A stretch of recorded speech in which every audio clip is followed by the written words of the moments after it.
강의를 이제 어떻게 해야 될까 여러 가지 생각을 많이 해봤는데 제가 잡은 제목은 사실 어떤 다른 분이 이런 제목을 잡은 분이 있어가지고 물론 한국 분은 아닙니다만 네.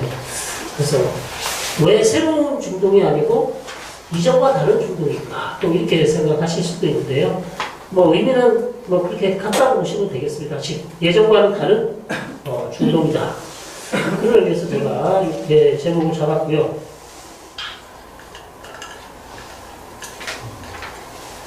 그럼 제가 이제 바뀐 것부터 설명을 먼저 드리겠습니다.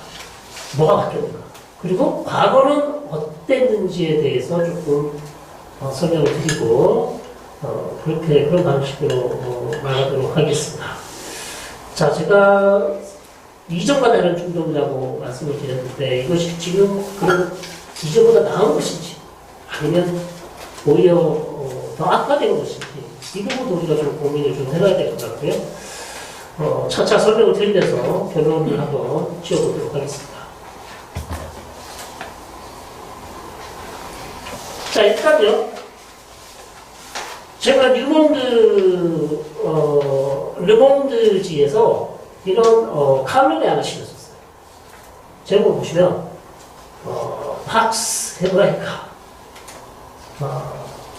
그게 유대인에 의한 평화죠. 중동의 유대인에 의한 평화가 도전을 하고 있다.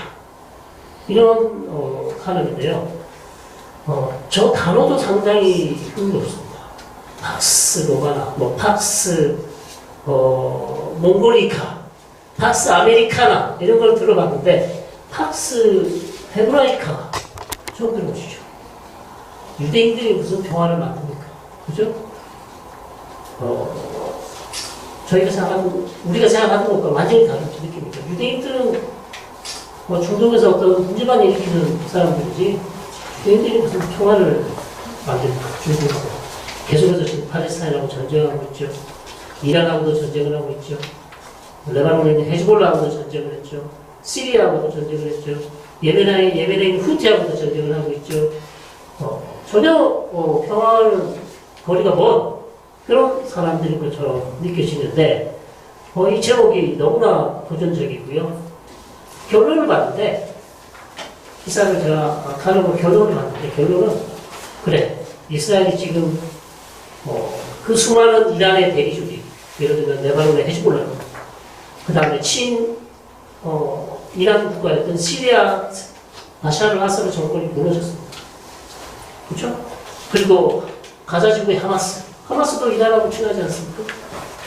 이렇게 중요한 이란의 대리조직들이 다 무너지고 나서 이제는 이란까지 12일 동안 엄청난 공격을 했는데 과연 이런 새로운 중동에서 이제 이스라엘만큼 이렇게 강력한 군사력을 가진 국가가 어디 있겠는가? 이런 의미겠죠? 그런 의미로 지금 썼고요. 다만 결론은 훨씬 더 의미가 있다고 봅니다. 자, 이스라엘이 이렇게 그래 더 힘이 세다. 그 앞으로 더 이 힘을 가지고 어떻게 할 거냐? 계속해서 트럼프처럼 힘을 가지고 막 휘둘 거냐? 아니면 힘을 통해서 또 외교적으로 다시 중동 지역을 평화에 가져올 것인가?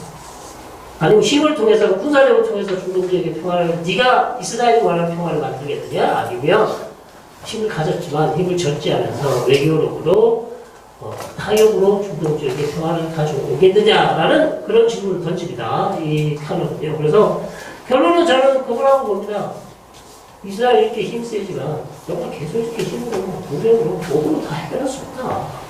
결국 대화로 가야 되고 협상으로 가야 된다라는 그런 의미를 담은 저는 칼럼으로 이해를 했고요. 이게 첫 번째 변화예요. 언제 우리가 팍스 헤브라이카라는 단어를 들어볼 수 있었습니까? 20세기요? 전혀 안 그렇습니다. 20세기 이스라엘과 아랍 국가 간의 전쟁이 4번 있었죠. 73년까지 있었습니다.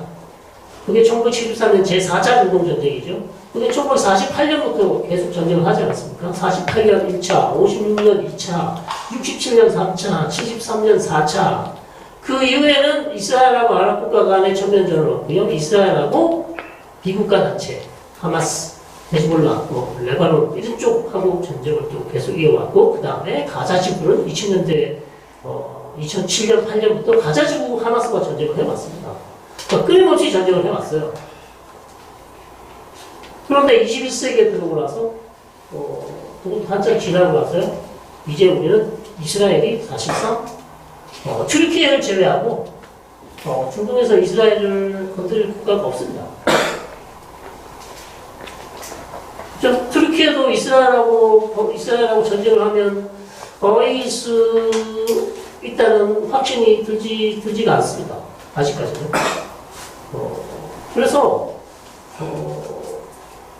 20세기 초반까지는 이란의 대리 조직, 그 다음에 그 대리 조직을 키워온 이란까지 이제 이스라엘이 무너뜨렸기 때문에 사실상 이스라엘만큼 이렇게 강국이, 군사 강국이 또 있을까 하는 그런 생각이 들 수밖에 없습니다. 그래서 이건 어마어마한 중요한 변화고요.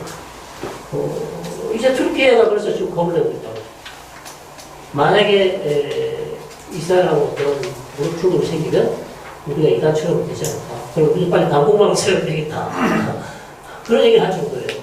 물론 튀르키예하고 이스라엘하고 전쟁을 하지 않았지 아무도 알 수 없지만 첫 번째 변화가 아니고요. 두 번째 힘 빠진 이란입니다. 이번 12일 동안의 전쟁 사안을 보시면서 다 느끼신 거겠지만 일단 이란이 키워온 대리 조직이 다 무너졌어요. 그것은 재작년부터 시작된 하마스가 가자 지구를 공격한 이후부터 중동 지역은 확전 인도를 걸었습니다. 그렇죠? 가자 지구 전쟁했죠. 헤즈볼라하고 전쟁했죠. 시리아 무너졌죠. 그 다음에 예멘하고 후티하고도 전쟁을 하고 있죠. 계속 전쟁을 했는데 헤즈볼라 하마스는 거의 다 무너졌어요. 후티는 아직 살아있습니다. 후티는 사실상 지상군이 들어가지 않는 이상 제압할 가능성은 없습니다. 계속 쏠 거고요. 지금도 이스라엘로 계속 타격을 쏘고 있고 마지막에 이제 이라크 친이란 민병대는 여전히 살아있습니다만 이번 전쟁에는 거의 활동을 하지 않았습니다. 그래서 이라크가 지금 강력하게 이 친이란 민병대를 제어하고 있기 때문에 이번 전쟁에는 참전하지 않았습니다. 대략적으로 이란의 대립 조직이 다 무너졌고요. 두 번째, 방공망은 이미 작년에 무너졌죠. 이란의 방공망은 사실상 이번에 무너진 게 아니고요. 작년 10월에 이스라엘 전투기에 가서 이미 다 망가뜨렸어요. 근데 이번 6월달까지 이란이 그걸 복구를 시키지 못했습니다. 저는. 아니면 설마 이스라엘이 공격할까? 이렇게 생각했을 거예요. 왜냐하면 협상을 계속 하고 있었고요. 미국의 승인이 없으면 사실 이스라엘이 공격하기 어려웠던 게 사실이고 이란의 판단으로는 절대 트럼프가 이스라엘에 허락하지 않았을 것이다 라는 그런 판단이 있었는데 그게 다 깨졌어요. 그래서 이란의 방공망이 무너졌고 이란의 방공망뿐만 아니라 이란의 그냥 군사 시스템이 거의 다 무너졌다. 물론 육군은 다 살아있죠. 그러나 이스라엘과 이란은 사실 거리가 1000km가 넘기 때문에 1500km입니다. 사실 육군에 별 의미가 없어요. 그렇죠? 언제 전차 타고 가서 1500km를 가서 언제 이스라엘 공격합니까? 의미가 없습니다. 그러니까 이란은 대리 조직을 키운 이유가 그거예요. 너무 거리가 멀잖아요. 그러니까 이스라엘 북쪽에 헤즈볼라, 이스라엘 남쪽에 하마스, 이스라엘 북동쪽에 시리아, 대리 조직을 키운 이유가 그겁니다. 거리적으로 너무 멀기 때문에. 어쨌든 이란의 군사력은 다 망가졌고요. 그러나 언제든지 회복을 할 수 있습니다.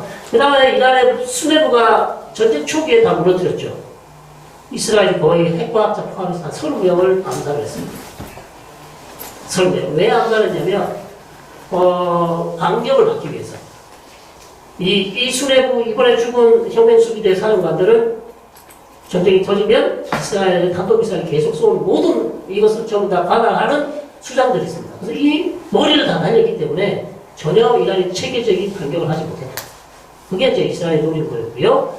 그 다음 민심도 무너졌죠.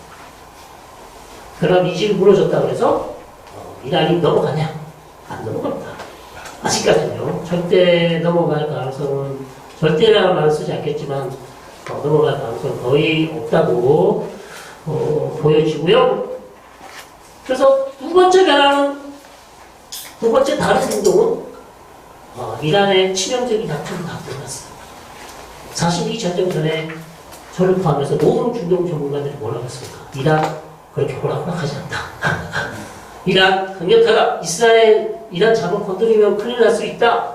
탄도미사일 뭐 2,000발, 지금도 뭐 1,000발 이상 가진 걸로 보입니다. 탄도미사일이 강력하기 때문에 수도 테라비브 불바다 될 수 있다. 다 그렇게 얘기했어요. 그럼 왜 그대로 안 됐는가? 일단 기간이 좀 짧았고요.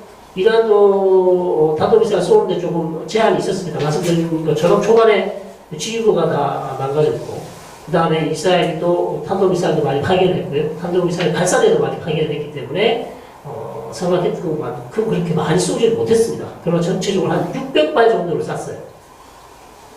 600발을 쐈는데 이스라엘은 떨어진 게 이스라엘 통계상으로는 한 40발 정도 됩니다. 10% 좀 거짓말 쳤다고 치고요. 한 60발 정도 떨어졌다. 한 10% 정도 떨어졌다고 봅니다. 그러면 요격률이 한 80에서 88.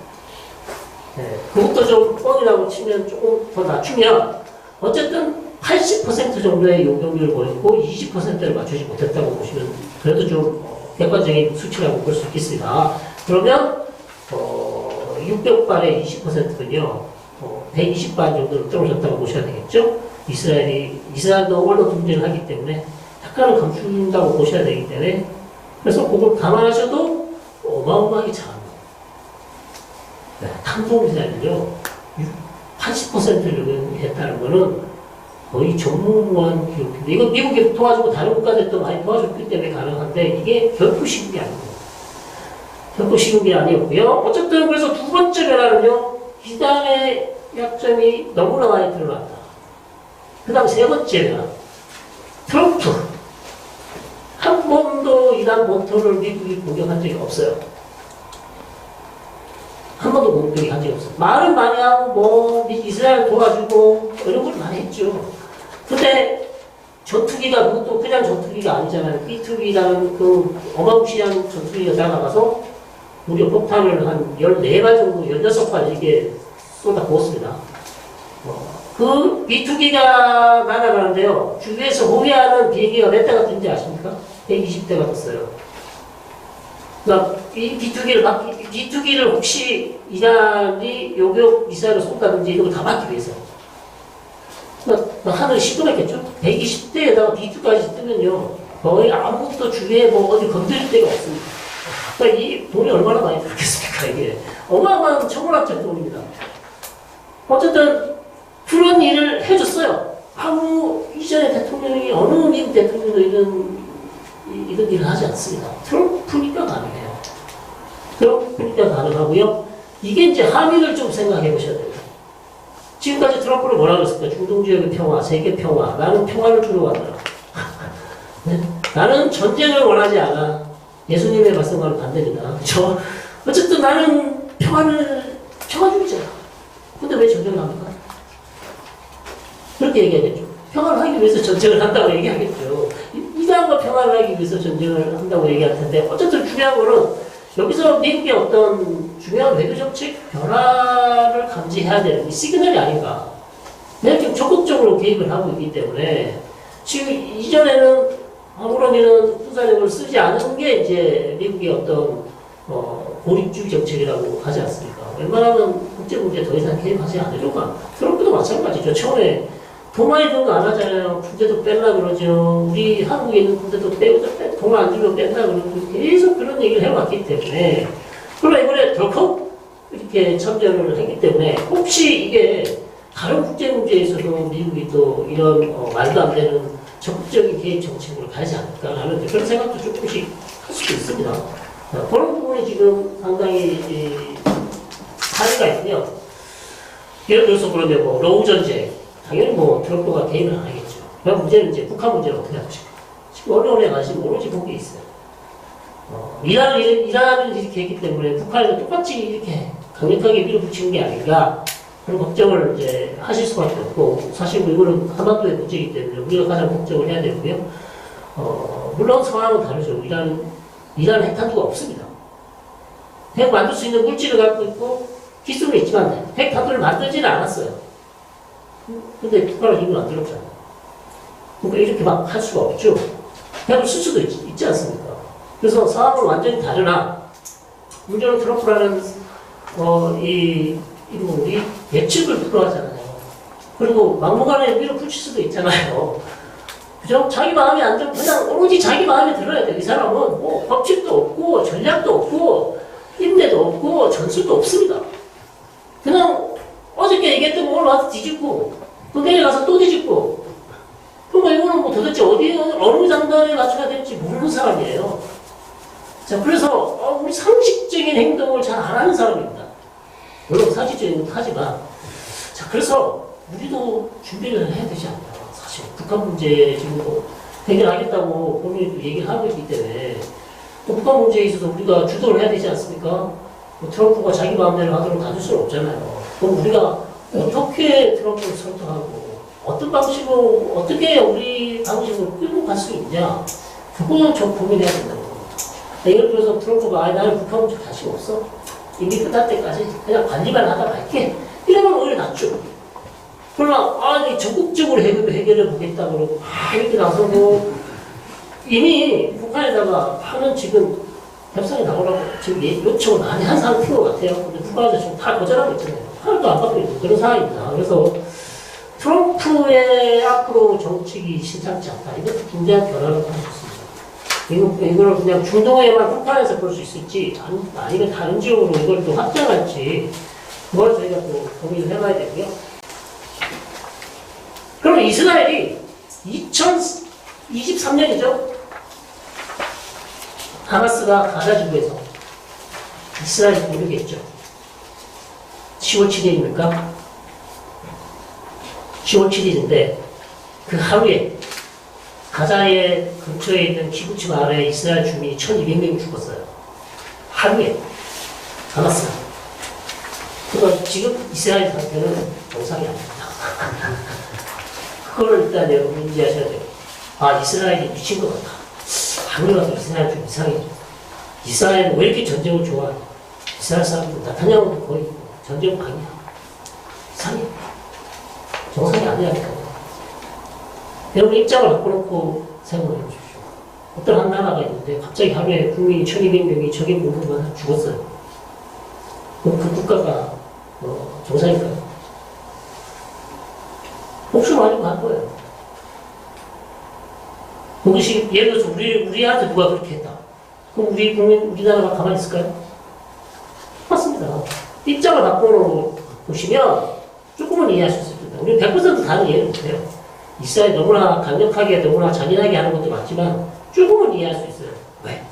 아니 하루에 1200명이라는 사람 민간인이에요. 그것도 국민도 아니고 민간인이 그렇게 죽으면 그것도 그냥 죽은 게 아니잖아요. 총으로 그냥 다 총으로 칼로 그냥 찌르고 총으로 쏘고 다 죽였어요. 자 그런 트라우마를 겪은 이스라엘 입장에서 여기서 뭐가 바뀌었어요. 그러니까 쉽게 말해서 이스라엘의 안보 의식이 완전히 바뀌었어요.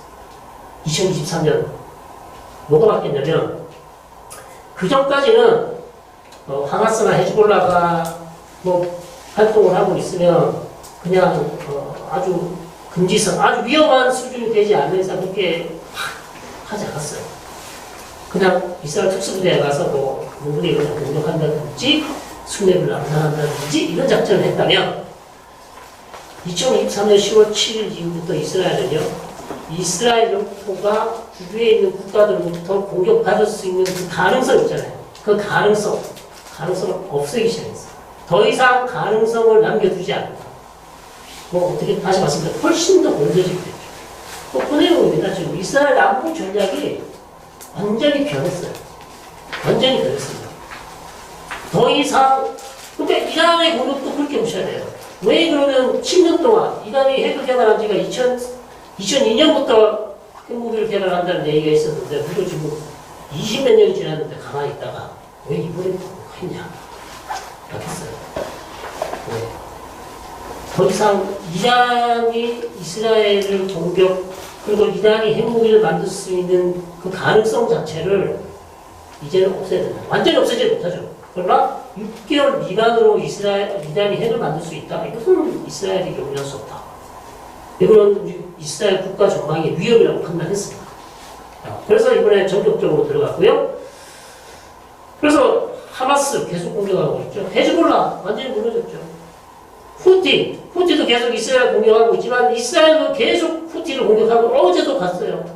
어제도 전투기 20대 보내가지고요. 한 50곳을 후티가 사용하는 항구 정유시설 다 때렸어요. 1700km입니다. 1700km 날아가요. 뭐 때려, 우리도 때려. 그러나 이스라엘 알고 있어요. 이걸로 해결되지 않는다. 그러나 우리 한 대 맞으면 절대 가만히 있지 않을 거예요. 맞는 거에 대해서 우리는 반드시 보복을 한다는 작전으로 들어갔고요. 자, 그렇게 보셔야 되고, 그러니까 이제는 이스라엘의, 과거의 이스라엘의 어떤 그런 모습이 아니라, 훨씬 사나운 이스라엘이 됐어요. 이제는 레바논, 시리아도 지금 매일 작전해요. 사실은 오늘의 보도가 되지 않지만 계속 들어갑니다. 계속 들어가서 작전하고 있고요. 레바논도 아시죠? 뉴스 안 들으신 분은 모르시는데, 레바논도 거의 이틀에 한 번씩 때려요. 작전이 완전히 바뀌었어요. 옛날에 이러지 못했거든요. 옛날에 이렇게 하면 안 됐어요. 할 수도 없어서 이렇게 하면 헤즈볼라가 그냥 텔아비브에다가 로켓을 엄청 쏘기 때문에 이스라엘 불안해서 못했는데, 작년에 완전히 무너뜨렸죠. 더 이상 헤즈볼라가 이스라엘 공격할 수가 없어요, 지금. 그만큼 강력하게 무너뜨리고요. 지금 레바논에서 나온 얘기는 헤즈볼라 무장 해제해야 된다고 얘기하고 있어요. 미국에서 이미 쪽벌 줬어요. 헤즈볼라 무장 해제 시키면 우리가 경제 힘을 엄청 해주겠다. 레바논 정부가 지금 고민 중이에요.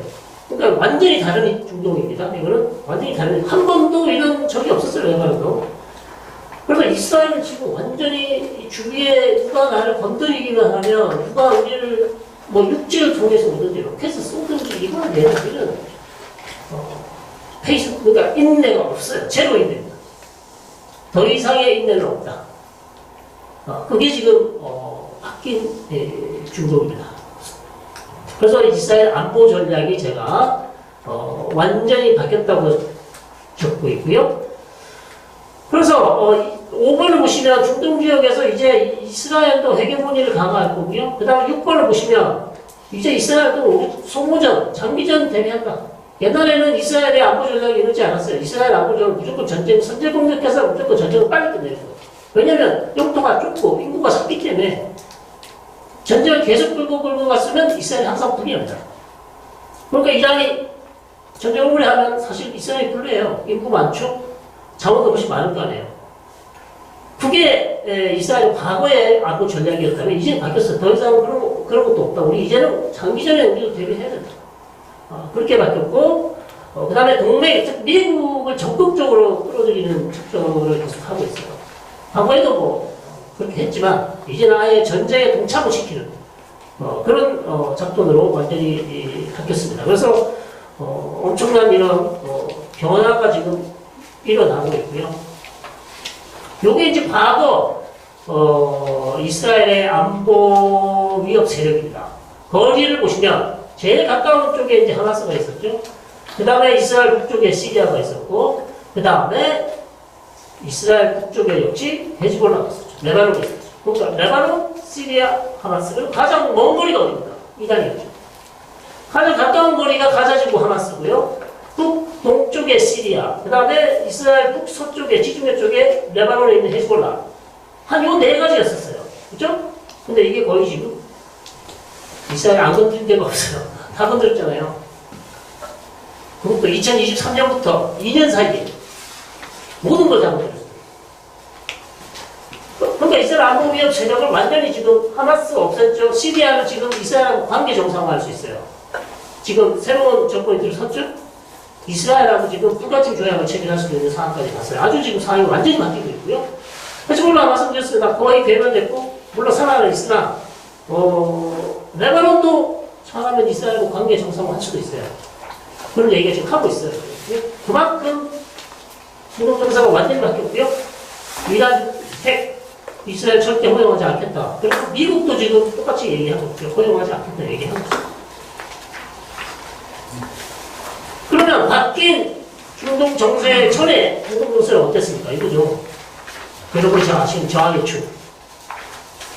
헤즈볼라, 레바논의 헤즈볼라, 가나다의 하마스, 시리아의 아사드 정권이었죠. 그 다음에 이라크의 친이란 민병대, 예멘에 있는 후티. 이게 전부 다 이란이 키우는 대리 조직이었는데 사실 예멘 후퇴하고 이라크만 빼고는 다 무너졌어요.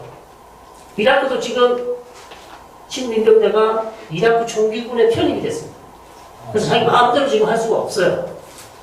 마음대로 할 수가 없어요. 그러나 상황을 또 지켜봐야 되겠죠. 이란이 또 설득을 할 수도 있기 때문에 조금 지켜봐야 되겠으나 이라크의 상황도 상당히 많이 변했다. 친이란 민병대가 있으나 이라크 총기군에 편입됐고 본인들이 지금 미국하고 여기서 전면전으로 미국하고 싸우고 가야 승산이 없다고 판단했기 때문에 이번 전쟁에도 참전하지 않았습니다. 이라크에 있는 친이란 민병대도 과거와 달리 과거 이라크에 있는 친이란 민병대를 미국 부대를 공격을 많이 했었어요. 과거에 이미 몇 년 전에도 2020년부터 계속 했었죠. 그러나 이번에는 전혀 전쟁에 관여를 하지 않았습니다. 그래서 이게 과거의 중동이에요. 과거. 이란의 저항의 축이라고 부르는 저항의 축. 근데 이게 거의 다 지금 무너졌어요. 물론 이게 무너졌다고 해서 이제 끝이 나. 모르죠. 그거 가봐야죠. 또 재건할 수 있습니다. 재건될 수도 있어요. 몰라. 어쨌든 지금 현 상황은 이게 다 무너졌기 때문에 이건 이제 과거의 얘기가 됐습니다. 과거의 얘기가 됐고. 그 다음에 이란에서 왜 시리아와 이라크를 이렇게 중요시했냐면 헤즈볼라를 도와주기 위해서 이렇게 육로를 통해서 헤즈볼라를 도와줬어요. 그래서 이란이 이라크를 되게 중요해요. 이란이 육로로 지중해를 갈 수 있는 길은 이 길밖에 없습니다. 이라크를 통해서 갈 수밖에 없어요. 그리고 이라크의 인구의 50%가 시아파잖아요. 그러니까 지금도 이라크 정세에 가장 중요한 영향을 미치는 국가가 이란입니다. 그걸 지금 미국하고 싸우고 있는 거죠. 그러나 지금 이라크는 좀 바뀌고 있어요. 과거에 이라크가 아니고 상당히 친미 국가로 바뀌고 있고 이란하고 거리를 두려고 하고 있습니다. 이게 이제 성공할지는 조금 더 두고 봐야 되는 그런 상황이 됩니다. 이게 이제 과거의 중동이죠. 이 육로를 통해서 계속해서 헤즈볼라를 도와줬기 때문에 이란이 무기도 주고 돈도 주고 필요한 거 다 주면서 시리아와 레바논을 이란의 어떤 대리국가 혹은 대리 조직으로 이용했던 시대가 과거 시대가 됐습니다. 이건 애플 TV에 보시면 이스라엘이 만든 시리즈입니다. 테헤란이라는 시리즈가 있는데요. 시리즈 1, 2, 한 3까지 나왔는데 테헤란에 파견되어 있는 여자 모사드 요원이에요. 근데 드라마인데요. 보시면 지금 중동에서 이스라엘이 모사드가 벌이고 있는 있을 법한 얘기들이 거의 다 나와요.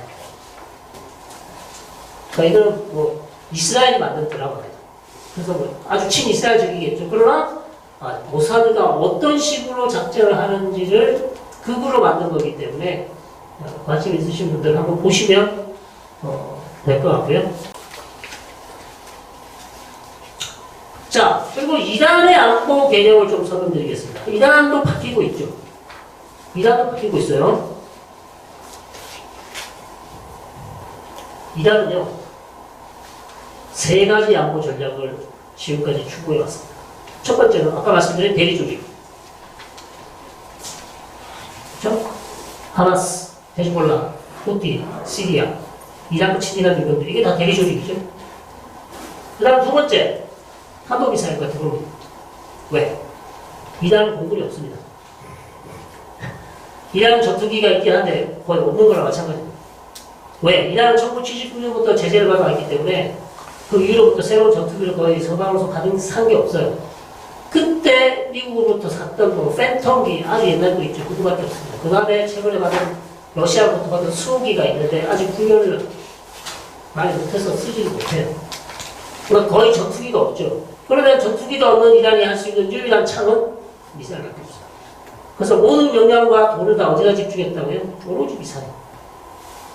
그래서 이란의 미사일 역량은 상당히 뛰어나죠. 극초음속. 이번에 이스라엘이 많이 두드려 맞았잖아요. 엄청나게 이스라엘 엄청나게 두드려 맞았습니다. 한번 맞으니까 건물 통째가 날아가요. 왜냐면 이 탄도미사일 크기 자체가 10톤 막 이렇게 되니까 몇 톤 막 이렇게 되니까 맞으면 건물이 그냥 날아가는 수준이에요. 엄청나게 위험하죠. 자, 그래서 탄도미사일은 이란이 엄청나게 뛰어납니다. 드론도 있고 그 다음에 수령미사일. 이런 것들은 이란이 잘해요. 잘합니다. 그 다음에 마지막으로 이란이 최후의 카드로 만드는 게 핵 프로그램이죠. 자, 건드리면 우리 핵 맞는다. 도술같이 똑같이로 가는 겁니다. 네. 이스라엘은 10년 전, 이스라엘 사람 전문가들 10년 전부터 했던 얘기가 결국 우리가 이란을 막지 못하면 이란은 북한이 될 것이다. 북한처럼 될 것이다. 왜? 이번에도 지금 이란이 이번 전쟁에서 절실히, 절절히 느낄 거예요. 왜? 야, 우리가 빨리 핵을 가졌더라면 미국이 우리를 무시하고 이스라엘이 이렇게 무자비하게 우리를 공격할 수 있었겠어? 못하죠. 탄도미사일 저렇게 죽으면 핵을 얹으면 어떻게 됩니까? 못하죠. 그러니까 이란은 이미 핵 문턱 국가가 된 지가 오래됐어요. 핵 문턱 국가라는 것은 몇 주 내에, 짧으면 몇 주 내에 핵탄두를 만들 수 있는 수준입니다. 그러니까 마음을 먹으면 얼마든지 이란은 핵탄두를 만들 수 있습니다. 이번 전쟁 전에. 그러니까 왜 안 만들었냐면 전략적으로 안 만든 거죠. 만들면 오히려 더 불편하니까. 그래서 NPT에 가입돼 있어요. 이란은. 그래서 만들면 전략적으로 더 불리해. 모든 걸 다 잃어요. 엄청난 제재가 들어갈 거잖아요. 그러니까 유럽 국가들 전체가 아마 제재 들어갈 거예요. 그러면 이란은 경제가 폭망하죠. 그래서 이란은 최후의 보루로 남겨두고 만들지는 않아요. 근데 기술과 물질은 다 가지고 있습니다. 그 수준을 유지하는 게 이란으로 제일 유리한 지점이죠. 그래서 일부러 안 만들고 있었어요. 근데 이번에 이제 다시 느끼겠죠. 아, 차라리 만들 걸 그랬어. 북한처럼, 그럼 우리 북한처럼 안 당할 거 아니야. 북한처럼. 그러니까 지금도 의심하는 게 이번 전쟁을 겪으면서 역효과는 오히려 이란이 더 핵을 만들 수도 있어요. 이스라엘과 미국이 이란이 핵무기를 못 만들려고 전쟁을 일으켰지만 그 반대로 역효과가 날 수도 있어요. 그래서 이스라엘 내부에서도 이란을 공격하지 말자는 사람들의 주장이 바로 이겁니다. 오히려 이란의 핵무기를 만들고 더 부추기는 결과를 가져올 것이다. 그래서 그 부분도 생각을 하셔야 되고, 이게 지금 이란의 안보 목표진이었습니다. 근데 이게 일본은 거의 다 나가죠. 대리조직이 무너졌으니까. 이번에 많이 타기가 절반 정도를 이스라엘이 부셨어요. 그럼 한 2,000발이 있었는데 한 1,000발이 날아갔다고 보니까 아직 1,000발이 있죠. 그럼 다시 만들면 되죠, 이제. 전쟁 전에 이란이 하루에 한 50기 정도를 만들 수 있었다고 합니다. 탄도미사일. 하루에 50기. 하루가 아니고 한 달에 50기. 한 달에 50기. 한 달에 50기. 그러니까 지금은 더 어렵겠죠? 뭐가 물질이 필요하고 또 많은 것이 필요하니까. 그러나 어쨌든 지금도 이건 상당히 위험한, 그러니까 이스라엘이 핵만 지금 중요한 게 아니에요, 사실.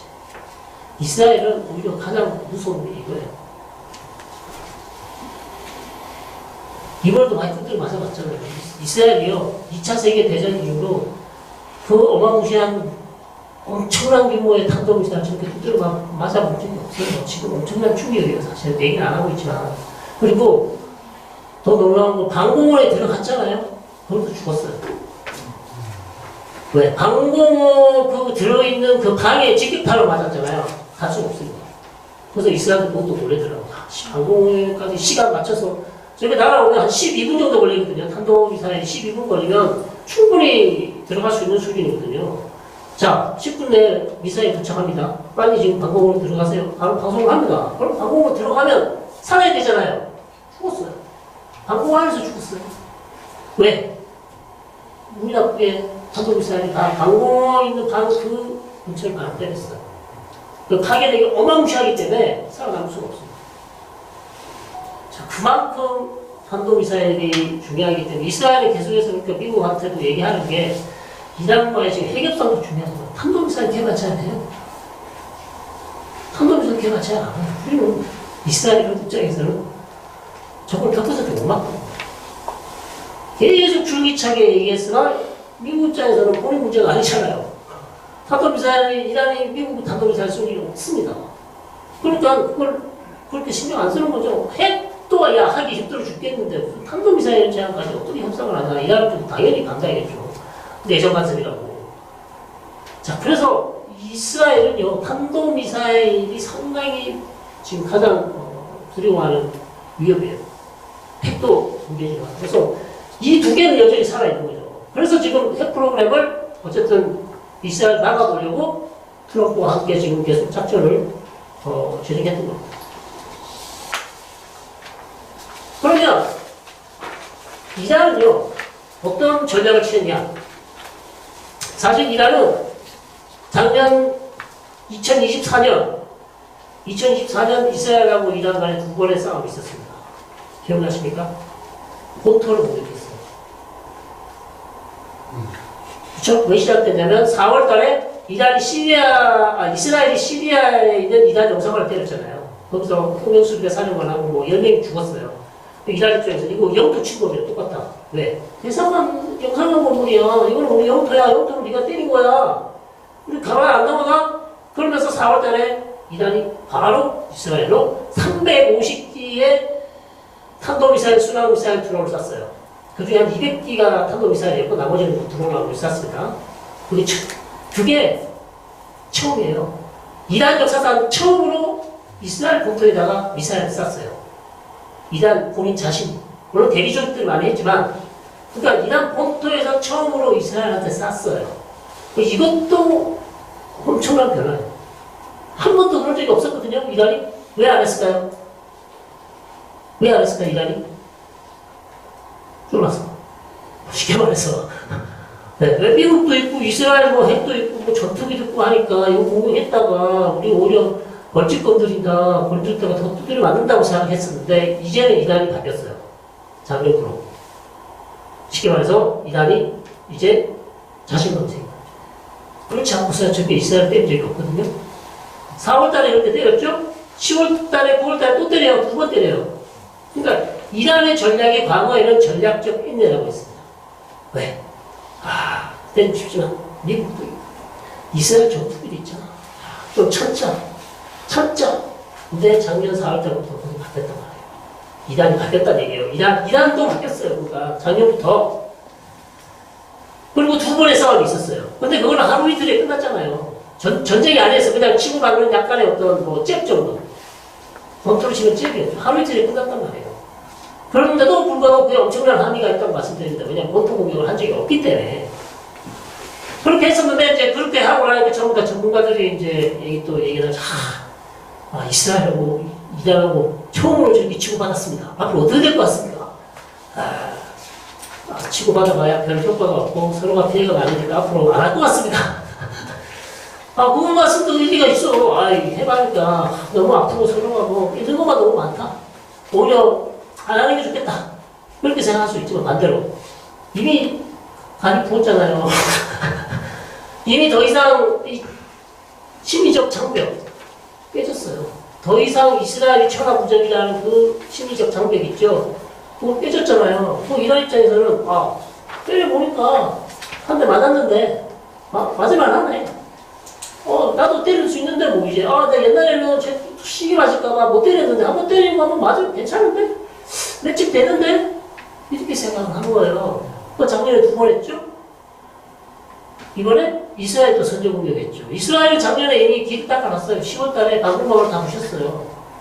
그래서 작년에 이스라엘 우파들은 그렇게 얘기했어요. 나타냐후가 천하에 100만 년 만에 항공모가 만다는 기회를 놓쳤다. 왜? 10월 달에 방공망 부수면서 바로 핵시설하고 다 때렸어요. 뭐 한다고 방공망만 부수고 그냥 나왔냐 이거예요. 엄청나게 비판 많이 했습니다. 뭐 하는 짓이냐. 왜냐면 그때 합법적으로 때릴 수 있었어요. 왜냐면 이란이 먼저 때렸으니까. 이스라엘, 미국도 그래 네가 한 대 맞았으니까 이걸 한 대 때려. 합법적으로 때릴 수 있는 게 있는데 못했어요. 왜 바이든이 그걸 엄청 반대했거든요. 못했어요. 근데 이번에 다시 이스라엘이 공격을 했고요. 여기에 대해서 이제 이란도 탄도미사일을 이제 공격을 또 치고받는 이제 완전 전쟁 상황이 된 거죠. 12일 동안 그런 상황이 돼서 이란의 이미지도요. 이란의 안보주의가 바뀌었습니다. 이 장려국으로 바뀌었어요. 그래서 이제는 이란도 더 이상 물을 가리지 않는다. 물론 미국은 좀 겁이 나지만 이스라엘은 이제 뭐 미국 참지 않겠다고 바뀌었어요. 완전히 바뀌었습니다. 자, 그래서 작년에 이제 이런 생각을 했었어요. 자, 이란하고 이스라엘 이렇게 싸웠으니까 이란하고 앞으로 어떻게 할 것인가. 고민했죠. 그래서 페제스키안 대통령이 되고 나서 개방 얘기하고 작년에 분위기 좋았잖아요. 새로운 대통령이 나왔네. 엄청나게 평화를 외치고 서방 미국하고 잘해보고 싶다 해서 좀 이란에 봄이 오지 않을까. 저 말씀드리자면 이란이 할 수 있는 게 별로 없어요. 이란이 할 수 있는 게 대통령이 할 수 있는 게 별로 없어요. 자, 그러다 보니까 일본은 날아갔고요. 그 다음에 현상 유지. 영미 대리 조직을 이용해서 계속 전쟁을 할 줄 알았죠. 근데 그렇지도 못했어요. 왜? 이스라엘이 헤즈볼라를 완전히 무너뜨렸잖아요. 어떻게 전쟁을 합니까? 그렇게 하는 거죠. 그렇죠? 그래서 이번 방송도 날아갔고 세 번째 일본이 날아가니까 이란이 할 수 있는 게 뭐가 있냐. 중국이 가는 거 같아요. 결국 북한처럼 갈 가능성이 있지 않냐. 그게 이제 남은 옵션이었는데 이건 두고 봐야 되는 거죠. 두고 봐야 되는데 지금 이란이 두드려 맞았잖아요. 이건 두드려 맞기 전에 나선 겁니다. 두드려 맞았기 때문에 지금 이란은 고민하고 있을 거예요. 그러나 지금 핵협상이 이번 주에 재개가 될 겁니다. 오슬로에서 지금 한 달을 다시 미국하고 핵협상을 시작을 해요. 하는데 이제 어떻게 잘 되는지는 이제 지켜봐야 되는 그런 상황입니다. 원래 이스라엘하고 이란은요 그렇게 나쁘지 않았죠. 1979년 이스라엘 혁명 전에 서로가 이스라엘은 이란의 기름도 수입하고요. 이란의 어떤 그 정보부 같은 것도 체계도 만들어주고 대장관계도 있었어요. 상당히 좋았습니다. 근데 이란의 이스라엘 혁명 이후에 어떻게 됐습니까? 이란은 반미, 반이스라엘 국가죠. 완전히 다른 국가죠. 그러면서 절체지 모수가 됐죠. 1979년 이후에 이란이 쓰는 용어가 있습니다. 미국은 큰 사탄, great 사탄, 이스라엘은 small 사탄, 작은 사탄이에요.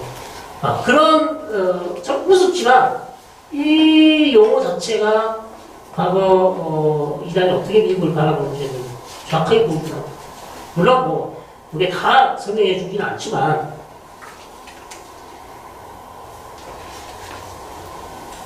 그리고 이스라엘이 79년 이후에 그 다음에 가장 대이란 정책의 큰 변곡점은 2002년입니다.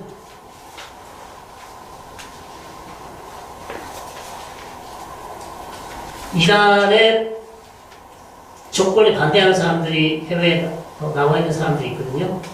그 사람들이 2002년에 이란이 비밀리에 핵무기를 개발하고 있다고 언론에 보입니다. 그게 최초로 이제 핵문제가 터진 거죠. 2002년에 터졌어요. 자, 그 이후로부터 이제 이스라엘은 절대 이란이 핵무기를 가져서는 안 된다라는 이제 기존 정책을 만들 수밖에 없었죠. 그러면서 핵개발, 테러 지원, 그 다음에 주변에 있는 아랍 국가 공개 공작 이런 것들이 전부 다 이스라엘 입장에서는 이란이 가장 문제적 국가다. 그 다음에 이란이 가지고 있는 대리 조직, 헤즈볼라, 하마스, 시리아 이런 것들이 전부 다 이스라엘에게는 가장 큰 위험이라고 이제 봤었죠. 그 다음에 이제 핵개발. 그러니까 좀 불공평합니다. 왜 지는 핵 가지고 있으면서 왜 이란을 핵무기 못 가지게 하냐. 다 이제 불공평하다고 얘기하죠. 그러나 모든 핵 가진 국가가 다 뭐라 그러니까? 이스라엘뿐만 그런 게 아니고 모든 핵 가진 국가는 핵 가지지 않은 국가에게 뭐라 그래요? 안 가져도 돼. 가지지 마. 괜찮아. 우리 안 쓸게. 걱정하지 마라고 하잖아요. 우리도 가지고 싶은데 못 가지잖아요. 사실은. 북한을 생각하면 우리도 가지고 싶죠. 못 가집니다. 그러니까 이건 이스라엘만의 문제가 아니에요. 그럼 이란이 핵무기를 가지면 핵 동맹이 와요. 이미 사우디와 UAE와 이집트 전부 다 이거 오래전부터 10년 전부터 얘기했어요. 이란이 핵무기 가지면 우리는 100% 간다. 똑같이. 절대 이란의 핵무기를 우리의 머리에 쥐고 살 수 없다는 게 이미 걸프 국가들은 여러 차례 얘기했어요. 그러니까 미국이 해야 될 건 뭐죠? 절대 못 가지게 해야 돼요. 이란의 핵무기 가지면 다 핵무기예요. 중동이 전부 다 핵무기인데 핵 동맹으로 되는 겁니다. 그게 이제 첫 번째 번째 미국하고 이스라엘이 이란 핵무기 못 가지게 하는 거고, 그럼 이스라엘 입장에서는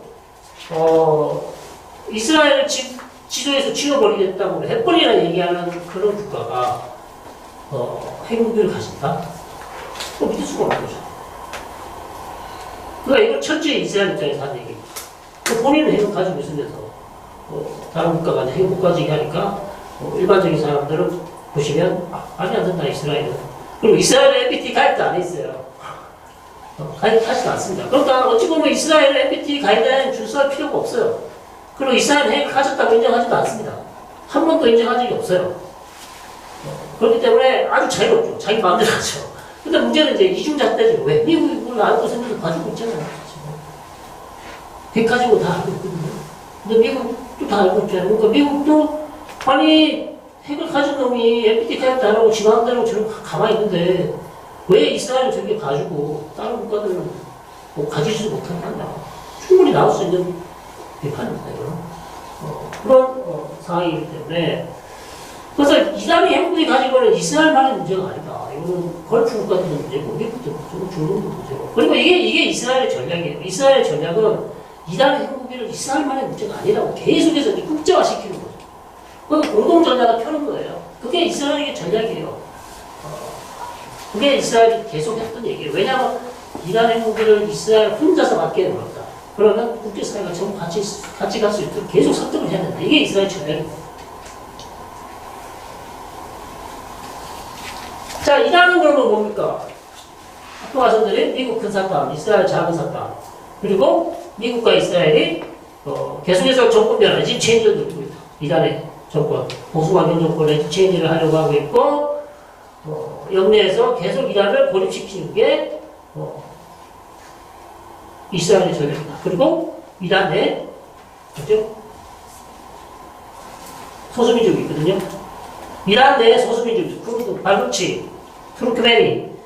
이란 내에 인구가 9천만이 넘죠. 근데 그게 전부 다 페르시아 사람이라고 생각하시면 안 됩니다. 60%, 50%가 페르시아인데 나머지는 소수민족이에요. 아제리, 발루치, 투르크메니, 쿠르드, 아랍, 루리. 우리가 들어보지도 못하는 소수민족이 많아요. 그러니까 이런 애들을 미국이나 이스라엘 모사드가 돈 주고 고용을 해서 이란 내 핵시설을 때린다든지 사보타지를 한다는 겁니다. 실제로 저는 봤다고 봅니다. 실제로 봤고 피노셰는 저런 소수민족을 동원해서 이란 내 정권 변화를 하려는 정책도 충분히 했다고 봅니다. 어느 정도 성공하지 못했죠. 그런 부분들이 충분히 이란이 문제 제기할 수 있는 그런 부분이 있습니다. 그 다음에 이제 왜 그러면 이란이 계속해서 팔레스타인 문제를 걸고 다니십니까? 그쵸? 이란이 계속 하는 얘기가 이거예요. 우리 헤즈볼라를 도와주고 헤즈볼라의 가장 첫 번째 목표는 이스라엘 괴멸입니다. 중동 지역에서 미국 떠나야 되고요. 이스라엘 분리시키고 팔레스타인 국가 세워주고 팔레스타인 민족을 살려야 된다. 이게 헤즈볼라의 입장이에요. 가장 중요한 기조입니다. 그러면 헤즈볼라의 기조 어디서 왔냐? 이란에서 왔죠. 왜 이란이 자기 국민들을 다 풀어주는데 엄청난 돈을 헤즈볼라한테 주고 하마스한테 주고 시리아한테도 주고 이라크한테도 주고 예멘한테 후티한테도 줍니까? 왜? 이란에서 불만이 많아요. 근데 왜 주냐? 이스라엘을 잡기 위해서. 그러면 이란은 어떤 논리냐? 자, 니네 돈 많은 사우디나 쿠웨이트나 UAE 아랍 국가들 많은데 맨날 말로는 팔레스타인 하지 마. 그런 왕정 국가들이 하나라도 뭐 한 게 있냐? 이스라엘 애들하고 전쟁한 적이 있냐? 없거든요. 그러니까 이란은 뭐라 그럽니까? 우리가 진짜 팔레스타인 아랍 대의를 지키는 애야. 우리가 시아하지만 이 사람은 다 순익하잖아요. 우리가 시아 소속하지만 우리가 진짜 팔레스타인을 지키기 위해서 이렇게 피를 흘리고 있다. 전부 수고. 이것은 일종의 이란의 전략입니다. 왜? 소속하니까 중동 지역 내에서 순위파들이 많은데 그 순위파의 정당성을 얻기 위해서. 그러니까 본인이 시아파라는 얘기를 잘 안 해요. 할 필요도 없죠. 자, 니네 그렇게 똑똑하고 돈 많은 걸프니까 팔레스타인 국가 세우기 위해서 피를 흘린 적이 있냐? 하마스 도와준 적 있어? 헤즈볼라 이런 데도 도와준 적 있어? 너가 이스라엘 맨날 ют터만 하지 전쟁에 네가 참여한 적이 있냐고요. 이란 우리 다 한다. 우리 혁명수비대 사령관들이 레바논도 있고 시리아도 있고 예멘에도 있고 하마스하고도 만나서 돈도 주고 무기도 주고 다 우리 돈으로 다 했다. 우리만큼 팔레스타인 대의, 팔레스타인 민족을 생각하는 국가 없다 이거예요. 그게 이란이 어찌 보면 이동지역에서 시작하지만 본인들의 적당성을 만들기 위한 하나의 전략 차원에서 팔레스타인 문제를 이용한 게 아닌가. 그렇게 이제 볼 수밖에 없는 거예요. 그래서 2006년, 2010년에 미국과 이스라엘이 이란의 핵시설을 파괴시킨 사이버 공격입니다. 사이버 공격인데요. 원바이러스를 나탄즈에 있는 핵시설을 공격을 했어요. 그래가지고 실제로 성공했어요. 성공을 했고요. 그런데 미국과 이스라엘 두 국가 아무도 공식적으로 인정하지 않습니다. 그러나 사이버 안보를 좀 아시는 분들은 이미 다 알고 있는 얘기입니다. 요게 지금 나오는 이유가 하도 이스라엘이 계속해서 2000년대부터 이란 핵시설 때려야 된다 하니까 미국에서 한 얘기가 야, 안 때리고도 해결할 수 있어. 어떻게 해요? 사이버 공격하면 돼. 그래서 이게 나오는 겁니다, 사실은. 하도 이스라엘이 뭐라 하니까 여기에다가 바이러스를 씹어가지고요. 이 나탄즈 핵시설에 컴퓨터에 나가서 꽂았어요. 나탄즈 핵시설은 인터넷이하고 인트라넷이죠. 자유의 될 수 있는 시스템이 있어요. 그래서 밖에서는 절대 침투를 못합니다. 밖에서 USB에 담아서 안으로 들어가서 그 컴퓨터에 꽂으면 침투를 시킬 수 있죠. 그래서 누군가가 바이러스를 담아서 나탄즈 핵시설에 있는 컴퓨터에 나가서 꽂았어요. 그래서 그 원 바이러스가 이 컴퓨터에 다 돌았어요. 그래서 원심 분리기가 쉬지를 않고 계속 돌아. 터졌어요. 이게 사이버 공격. 이게 국가 차원에서 최초의 대규모 조직적인 사이버 공격이라고 할 수 있는, 라고 할 수 있어. 그래서 이것을 원 바이러스인데 그 바이러스 이름은 스탁스넷이라고 부르고요. 이 작전 이름이 재밌습니다. 올림픽 게임입니다. 이 사이버 공격 작전이 올림픽 게임 실제로 있었고요. 그리고 2010년부터 12년 동안 이스라엘이 이란 내 핵과학자들 계속 암살했습니다. 그게 이제 죽은 사람들이죠. 11년에 죽었고요. 12년에 죽었고 2010년, 2012 말고 더 많은 사람들이 핵과학자들이 많이 죽었고요. 이란 갔다 오신 분들이 얘기하더라고요. 이 핵과학자들을 똑같은 밀랍 인형으로 만들어서 전시관에 어딘데 있고요. 사람 크기로 그래서 섬찟하더라. 이렇게 얘기를 하더라고요. 갔다 오신 분이 왜 죽였겠습니까? 왜 핵무기 개발을 하겠다고. 그 이란은 우리처럼 핵 산업이에요. 여기에 종사하는 사람들이 엄청 많습니다. 이거를 없애버리면 엄청난 일자리가 사라져요. 그러니까 이 사람들을 죽인다고 해서 완전히 없을 수 있는 못 없어져. 핵과학자가 너무 많기 때문에. 계속해서 새로운 핵과학자들이 나오고 이번에도 16명을 죽였어요. 자기 집에서 죽었어요. 그만큼 이스라엘 정부가 뛰어나요. 정말 잔인합니다. 집에서 자다가 죽었어요. 그냥. 그러니까 이스라엘이 이런 짓을 계속 해왔습니다. 예고는 2018년 나타냐후 총리가 이란으로부터 이란 테헤란에서 이란이 2000년대 초반부터 핵 개발을 해왔다는 그 자료가 문서가 있어요. 그거를 훔쳐옵니다. 훔쳐옵니다. 몇 페이지요? 55,000페이지고요. 파일이 55,000 파일이고 CD가 63개가 여기 실제 파일입니다. 근데 이거 처음에 2018년에 이거를 총리가 나와서 언론에다가 공개를 했어요. 그때 나타나게 총리였는데 저걸 공개하니까 전부 사람들이 뭐라고 그랬겠습니까? 호빵 먹겠죠. 팔빵 먹겠죠. 나타나면 조금 무지한 거 아니야? 총리가 저 발간되는 아니 이란 테헤란 시내 이란이 지금까지 핵개발해왔던 그 중요한 문서와 서류를 어떻게 이 많은 55,000페이지하고 183개의 CD 55,000 파일을 어떻게 복사본도 아니고 원본을 가져왔다고 얘기를 하는 것 자체가 묻질 않는 거죠. 그리고 상식적으로 이해가 안 되는 거죠. 근데 이거를 여기서 중요한 것만 다 서방국가 지도자들한테 싹 다 돌리고 연락을 시킵니다. 이란이 진짜 핵 개발을 하려고 했다. 핵무기 개발을 하려고 했다. 그리고 이걸 2018년에 누가 봅니까? 트럼프한테 줘요. 그래서 트럼프가 2018년에 일방적으로 핵합의를 탈퇴해요. 오바마가 맺어요. 2015년에 오바마가 맺어놓은 이란 핵 합의를 트럼프가 탈퇴해가지고 그걸 지금 다시 하려고 트럼프가 지금 핵 합의를 하고 있어요. 그래서 그때는 모두가 비웃었으나 지금은 거의 이게 팩트다. 그럼 이란도 인정을 해요. 잃어버리긴 잃어버렸다. 누가 가져간 죄는 모른다. 잃어버리긴 잃어버렸다. 근데 저거를 복사 내용이 아니고 복사도 하고요. 트럭에 실어서 다 가져왔어. 여러분 상상을 안 해보십시오. 어디 2,000kg 되는 1,700kg 되는 그거를 어떻게 다 들고 왔는지. 저희 생각은 아제르바이잔으로 갔을 까 가지고 아제르바이잔은 이스라엘하고 되게 친한 거예요.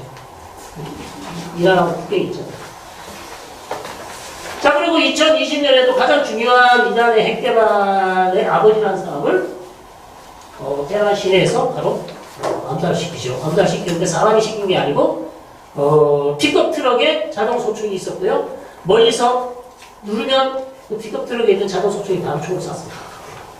그래서 사람을 없고 트럭만 있고 핵과학자가 죽고 핵과학자는 그냥 택시 타고 이동하는 중에 있었어요. 그 어느 시점에 와서 빨간불이 켜지면 저기에 딱 선다는 거 다 알고 있었어요. 그래서 그때는 이 시공장소에다 트럭을 딱 갖다 놓고 언제나 그렇듯이 루틴이 있으니까 저 자리에 딱 서니까 총알이 바로 발생됐고요. 옆에 있는 사모님은 살았습니다. 그리고 보디가드도 많이 죽었어요. 이란의 군사 전력은요, 지금까지 아까 말씀드린 저항의 축, 대리조직 만들고, 그 다음에 불의 우리를 만들어가지고 이스라엘을 덮치는 거죠. 이스라엘 북쪽에 헤즈볼라, 이스라엘 남쪽에 하마스, 이스라엘 북동쪽에 시리아, 그죠? 그 다음에 이스라엘 요르단 건너서는 이라크에 있는 친이란 미병대. 친이란 미병대가요, 탄도미사일 드론을 쏘면 요르단을 넘어서 이스라엘 쪽으로 다 쏠 수 있습니다. 충분히 할 수 있어요. 자, 이래서 불의 고리를 만들어서, 하나의 이렇게 불의 고리를 만들어서 이스라엘을 잡겠다는 게 이란의 전략이었는데 이게 다 무너졌다는 거예요. 지금은 다 무너졌고, 작년에 말씀드린 것처럼 이렇게 9차례 4월달에, 10월달에 선관에 공격을 했고, 6월 13일 이후부터 이란과 이스라엘은 전쟁, 거의 전면전 12일 동안 전쟁을 하게 됩니다. 그리고 이제 가자지 문제로 넘어가겠습니다.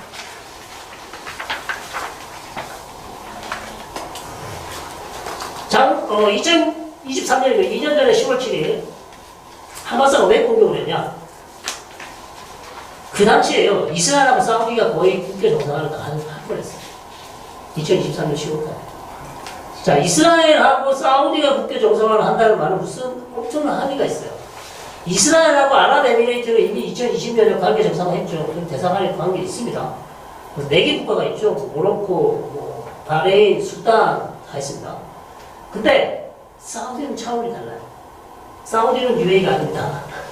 사우디는 아랍권과 이스라엘권에서 너무나 중요해요. 만약에 사우디가 이스라엘 관계 정상화하려면 다른 아랍 국가들이 쉽게 이스라엘과 관계 정상화를 할 수 있어요. 왜? 메카와 메디나라는 그 중요한 이스라엘의 성질을 가지고 있잖아요. 그러니까 가장 보수적이고 가장 이스라엘의 어떤 중요한 국가인데 이 국가가 이스라엘과 관계 정상을 했다? 그럼 다른 국가들이 더 이상 이제 팔레스타인 문제 필요 없어요. 옛날에는 팔레스타인 문제가 해결이 안 되면 이스라엘하고 절대 관계 정상을 안 한다는 게 아랍 국가들의 입장이었어요. 그걸 깨버린 게 UAE죠. 그 국가에서. 모로코, 수단, 아래에도 깼지만. 근데 사우디가 만약에 했다면요, 이제 팔레스타인 문제는 더 이상 아무도 신경 안 씁니다. 그게 이제 하마스로서 가장 치명적인 약점이죠. 이걸 막기 위해서는 우리 전쟁을 뭐라도 하나 해야 된다. 그렇게 해서 하마스가 2023년 전쟁을 했고, 그 다음에 팔레스타인 문제 주도권을 PLO나 마흐무드 아바스나 팔레스타인 자치정부가 아닌 하마스가 지기 위해서 전쟁을 일으켰다. 근데 그 전쟁이 지금까지 이 중동 지역을 완전히 바꿔버립니다. 완전 이건 날이 효과라고 할 수 있죠.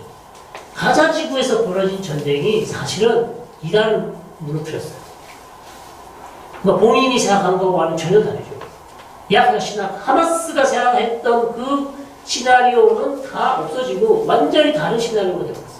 가자 지구 전쟁이 이란의 대리 조직이 다 벌어지고 이란마저도 이렇게 두드려 맞도록 만드는 엄청난 변화를 가져왔다는 얘기가 되겠습니다.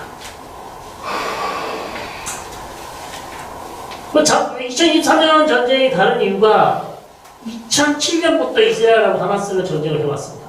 하마스는 이스라엘 쪽에다 로켓을 쐈죠. 가스함 로켓이라는 아주 조악한 로켓이지만 계속 쐈고요. 이스라엘은 그러면 가가지고 압도적인 군사력으로 공격하면서 엄청난 민간을 피해가고 그게 뭐 전쟁이 한두 번이 아니었습니다. 2008년, 2010년, 2012년, 2014년 계속 전쟁을 해봅니다.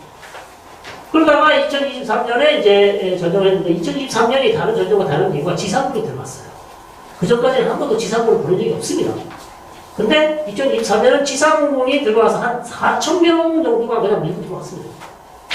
근데 문제는 이스라엘이 거기에 스마트 장벽이라고 아주 전자장비 펜스를 쳐놨죠. 그래서 그거 있으면 절대 못 들었다. 너무 이제 전단 장비에 의존했던 거죠. 그거를 그냥 불도저가 와서 밀어버립니다. 그리고 센서 있는 거 다 떼버리고 다 터뜨리고요. 그러면서 완전히 이제 이스라엘이 기습 공격을 받은 거죠. 자, 그래서 2023년 전쟁이 다르고 그때 1,200명 정도가 하루에 사망을 했습니다. 이게 이제 가자지구 공격을 받은 포인트입니다. 빨간 지역이 이스라엘 마을들이고요. 한 25개 이렇게 되고 이쪽을 통해서 다 하마스가 들어온 거죠. 또 몇 군 들어들었어요. 여기 다 쑥대밭이랬죠. 네. 하루 만에. 저도 이 아침에 방송을 듣는데 상황 자체가 이해가 잘 안 됐어요. 왜냐면 한 번도 상상해보지 않았기 때문에. 한 번도 상상을 해본 적이 없어요. 왜냐면 하마스라는 조직이 지상군을 투입해서 방어막을 넘어뜨리고 이스라엘 마을을 습격을 했다는 것 자체를 상상해 본 적이 없거든요. 그러니까 저뿐만 아니라 방송을 하는 애들도 이스라엘 애들도 이 상황이 무슨 상황인지 상황 파악이 안 돼요. 지금. 왜 한 번도 상상을 해본 적이 없기 때문에. 그러니까 방송 내내 지금 상황 파악을 하고 있어요. 이 도대체 어디가 어떻게 들어가면 무슨 일이 일어난지를 모르는 겁니다. 그만큼 그날의 아침은 이스라엘 자체도 상상하지 못했던 그런 일이 일어났고요. 그래서 그날 1,200명 정도가 사망을 하게 됩니다. 자, 하마스라는 조직은 여러분이 아시기에는 하마스는 그냥 전쟁만 하는 조직이다. 쟤네들은 무장 조직 아닌가 이렇게 생각하실 수 있는데 하마스의 가장 중요한 활동은요, 전쟁을 하는 이 조직도 중요하지만 왜 하마스라는 조직이 가자지구에 오래 뿌리 내리고 살아갈 수 있냐 이런 사회활동을 하고 있습니다. 북한 학교, 병원 이런 것들 지어가지고 그 다음에 사원 있죠. 모스크 안에서 가자지구 내에 이제 흑빈층을 다 저런 것들을 무료로 다 치료해주고 무료로 밥을 먹여주고 무료로 교육시켜줘요. 그러니까 가자지구 주민들이 하마스를 처음에는 안 좋아할 수가 없죠. 다 처음에는 지금은 싫어하겠지만 지금은 전쟁을 일으켜가지고 가자지구가 쑥대밭이 되기 때문에 싫어하겠지만 처음에 가자지구에 하마스가 들어왔을 때 50년대, 60년대, 70년대 이때는 다 좋아했죠. 그러니까 이슬람 운동 조직이 있는데 이슬람 운동 조직의 가장 중요한 활동이요. 이거라기보다는 저는 이걸 합니다. 헤즈볼라도 마찬가지예요. 레바논에서 왜 헤즈볼라가 1982년 만들어졌는데 지금까지 사라지지 않고 헤즈볼라가 인기를 끌는 이유는 이거예요. 왜? 레바논에 아무 데도 갈 데 없는 거렁뱅이들을 먹여주고 재워주고 82년부터 먹여주고 재워주고 치료해주고 그러니까 헤즈볼라가 선거에 나가면 거기 도움받은 사람들은 특히 시아파들은 헤즈볼라 찍지 않겠어요? 그럼 자기 자식들 헤즈볼라 대원 안 만들겠어요? 그래서 헤즈볼라가 사라지지 않아요. 왜? 강력한 국가가 있지 않고서 국가에서 이런 극빈층에 대해서 학교 보내주고 치료해주고 그 다음에 빈곤 문제를 해결해주지 않으면 이슬람 원리주의 조직은 사라지지 않습니다. 그게 저는 가장 중요한 포인트라고 말씀을 드리죠. 그래서 똑같습니다. 복지, 구제, 의료, 선교. 지금 우리 교회에서 우리가 아프리카 가서 아니면 다른 지역 가서 선교할 때 가장 많이 하는 선교 활동이 저거잖아요. 복지, 구제, 의료, 선교. 똑같이 이슬람 원리주의 단체들이 하고 있어요. 똑같이 하고 있어요. 누가 하느냐? 중동 지역에서 가장 강력한 이슬람 단체는 뭡니까? 무슬림 형제단이죠. 없는 곳이 없어요. 다 있습니다. 거의. 무슬림 형제단이 왜 그렇게 중동 지역에서 사라지지 않느냐? 거의 100년이 다 됐어요. 1928년에 만들어졌거든요. 100년이 지나도 사라지지 않는 이유는 바로 이런 겁니다.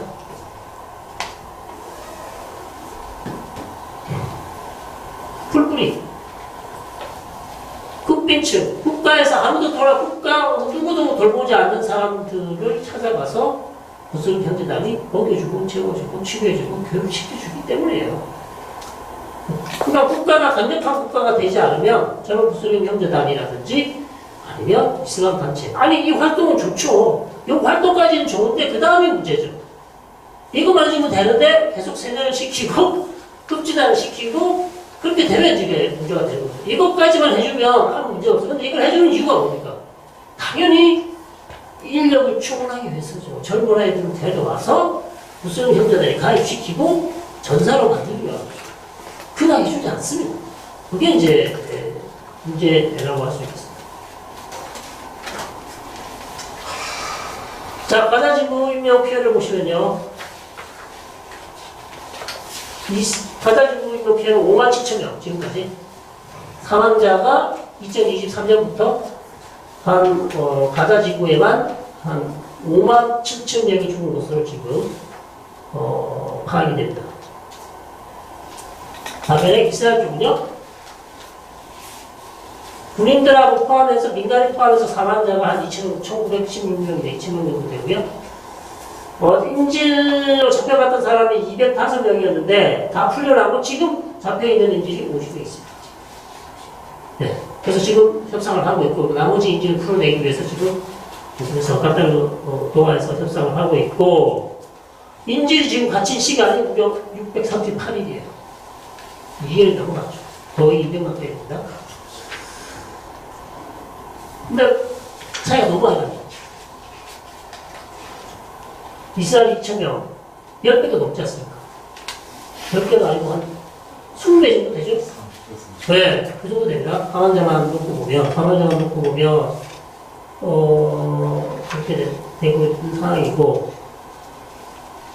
이게 이제 가장 큰 문제죠, 지금. 이스라엘이 국제사회에서 욕을 먹는 가장 큰 이유가 여기 있다고 하겠습니다. 너무 많이 죽었어요. 그럼 뭐, 10,000명은 괜찮냐? 당연히 안 되죠. 그러나 전체적인 상황을 봤을 때, 2023년부터 시작된 전쟁이 거의 지금, 아직 2년 안 됐지만 2년 가까이 돼가고 있고, 팔레스타인 쪽 사망자가 그렇게 돼 있고, 이스라엘의 좋은 이미지가 바뀌었어요. 무슨 말씀이냐면, 이제 유럽이나 다른, 국가에 여행을 갔던 유대인들이 내가 이스라엘에서 왔다 그러면, 잘못하면 두드려 맞을 수 있는 상황이 됐어요. 실제로. 그래서, 그럼 왜 이스라엘은 이렇게 전쟁을 오래 하냐? 왜 오래 한다고 생각하십니까, 여러분? 진짜 하마스를 다 괴멸시켜야 되니까 어쩔 수 없다. 그게 이제 나타냐후 입장이죠. 나타냐후나 이스라엘의 우파들의 입장인데, 거기에 반대하는 사람들은 아니다. 어차피 하마스를 완전히 괴멸시키는 것은 사실은 불가죠. 게릴라 조직이에요. 죽으면 또 인력을 충원하면 되는데. 언제까지 잡히지 않는 걸 잡기 위해서 계속해서 전쟁을 해야 되는 거죠. 오늘도 아침에도 이스라엘 병사 5명도 들어왔어요. 서로가 똑같이 죽습니다, 지금.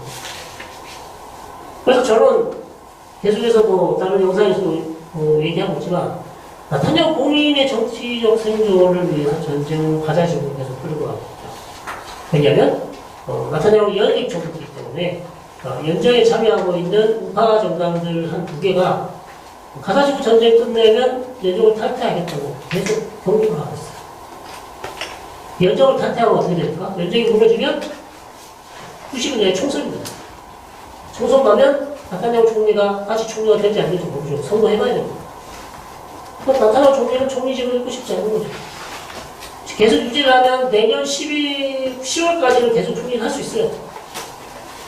내년 10월에야 이제 미룰 수 없죠. 내년 10월까지, 그 다음에 10월에는 총선을 어쨌든 해야 돼요. 그게 이제 국회의원 임기가 다 끝났기 때문에. 그러나 그 전에 조기 총선을 안 하는 거 하는 거죠. 내가 왜 조기 총선을 해야 되냐. 그러면 연정을 유지해야 되잖아요. 연정을 유지하려면 가자식에서 전쟁을 해야 돼요. 나타냐후 총리는 본인으로서는 그런 입장을 전혀 얘기를 하지 않고 아니라고 얘기를 하죠. 그러나 누가 봐도 전쟁은 너무 오래 끌고 있고 그러면 본인만 죽는 게 아니라 이스라엘이라는 국가 이미지가 다 망가지잖아요. 더 이상 이스라엘은 이제 지금 보시면 유럽이나 미국에서 지금 반 이스라엘 구호가 안 됩니다. 그 미국 아이비리그 대학생들이 캠퍼스에서 얼마나 난리쳤습니까? 트럼프가 막겠다고 난리치고 하는데 그걸 막을 수가 없어요. 어떻게 막습니까? 이렇게 많이 죽였는데? 누가 봐도 많이 죽였는데? 여기서 제 생각에는 어린아이들 죽은 숫자가 한 최소 10,000명이 넘을 거예요. 여자들도 한 최소 10,000명이 될 수 있어요. 15,000명 됐어요. 여자와 어린아이만 포함해서 여기서 한 15,000명에서 20,000명까지 될 수 있어요. 그거 어떻게 생각해요? 설명 못합니다. 그거 어떻게 생각해요? 아무리 이스라엘이 많이 죽었고 하루에 1,200명이 죽은 트라우마를 겪은 걸 알고 있지만 그걸 알고 있지만 그래도 반대쪽에 있는 주민들이 매일 죽어나가고 있습니다. 그것도 하마스 요원이 아니고 그냥 인간이에요. 그걸 어떻게 설명할 수 있어요? 설명 못합니다. 자, 그러다 보니까 이스라엘은 자꾸 본인이 어쩔 수 없었다. 우리는 하마스 개멸이 되기 전까지는 전쟁 분자가 없다. 아무리 설득시키려도 설득이 되지 않습니다. 누가 이해하겠어요? 이해 못하는 그런 상황이 지금 처해 있습니다.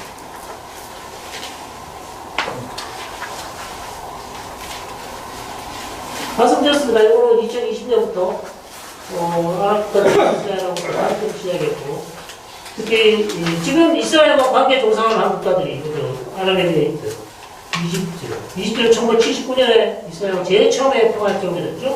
요르단이 두 번째로 1994년에 맺었습니다.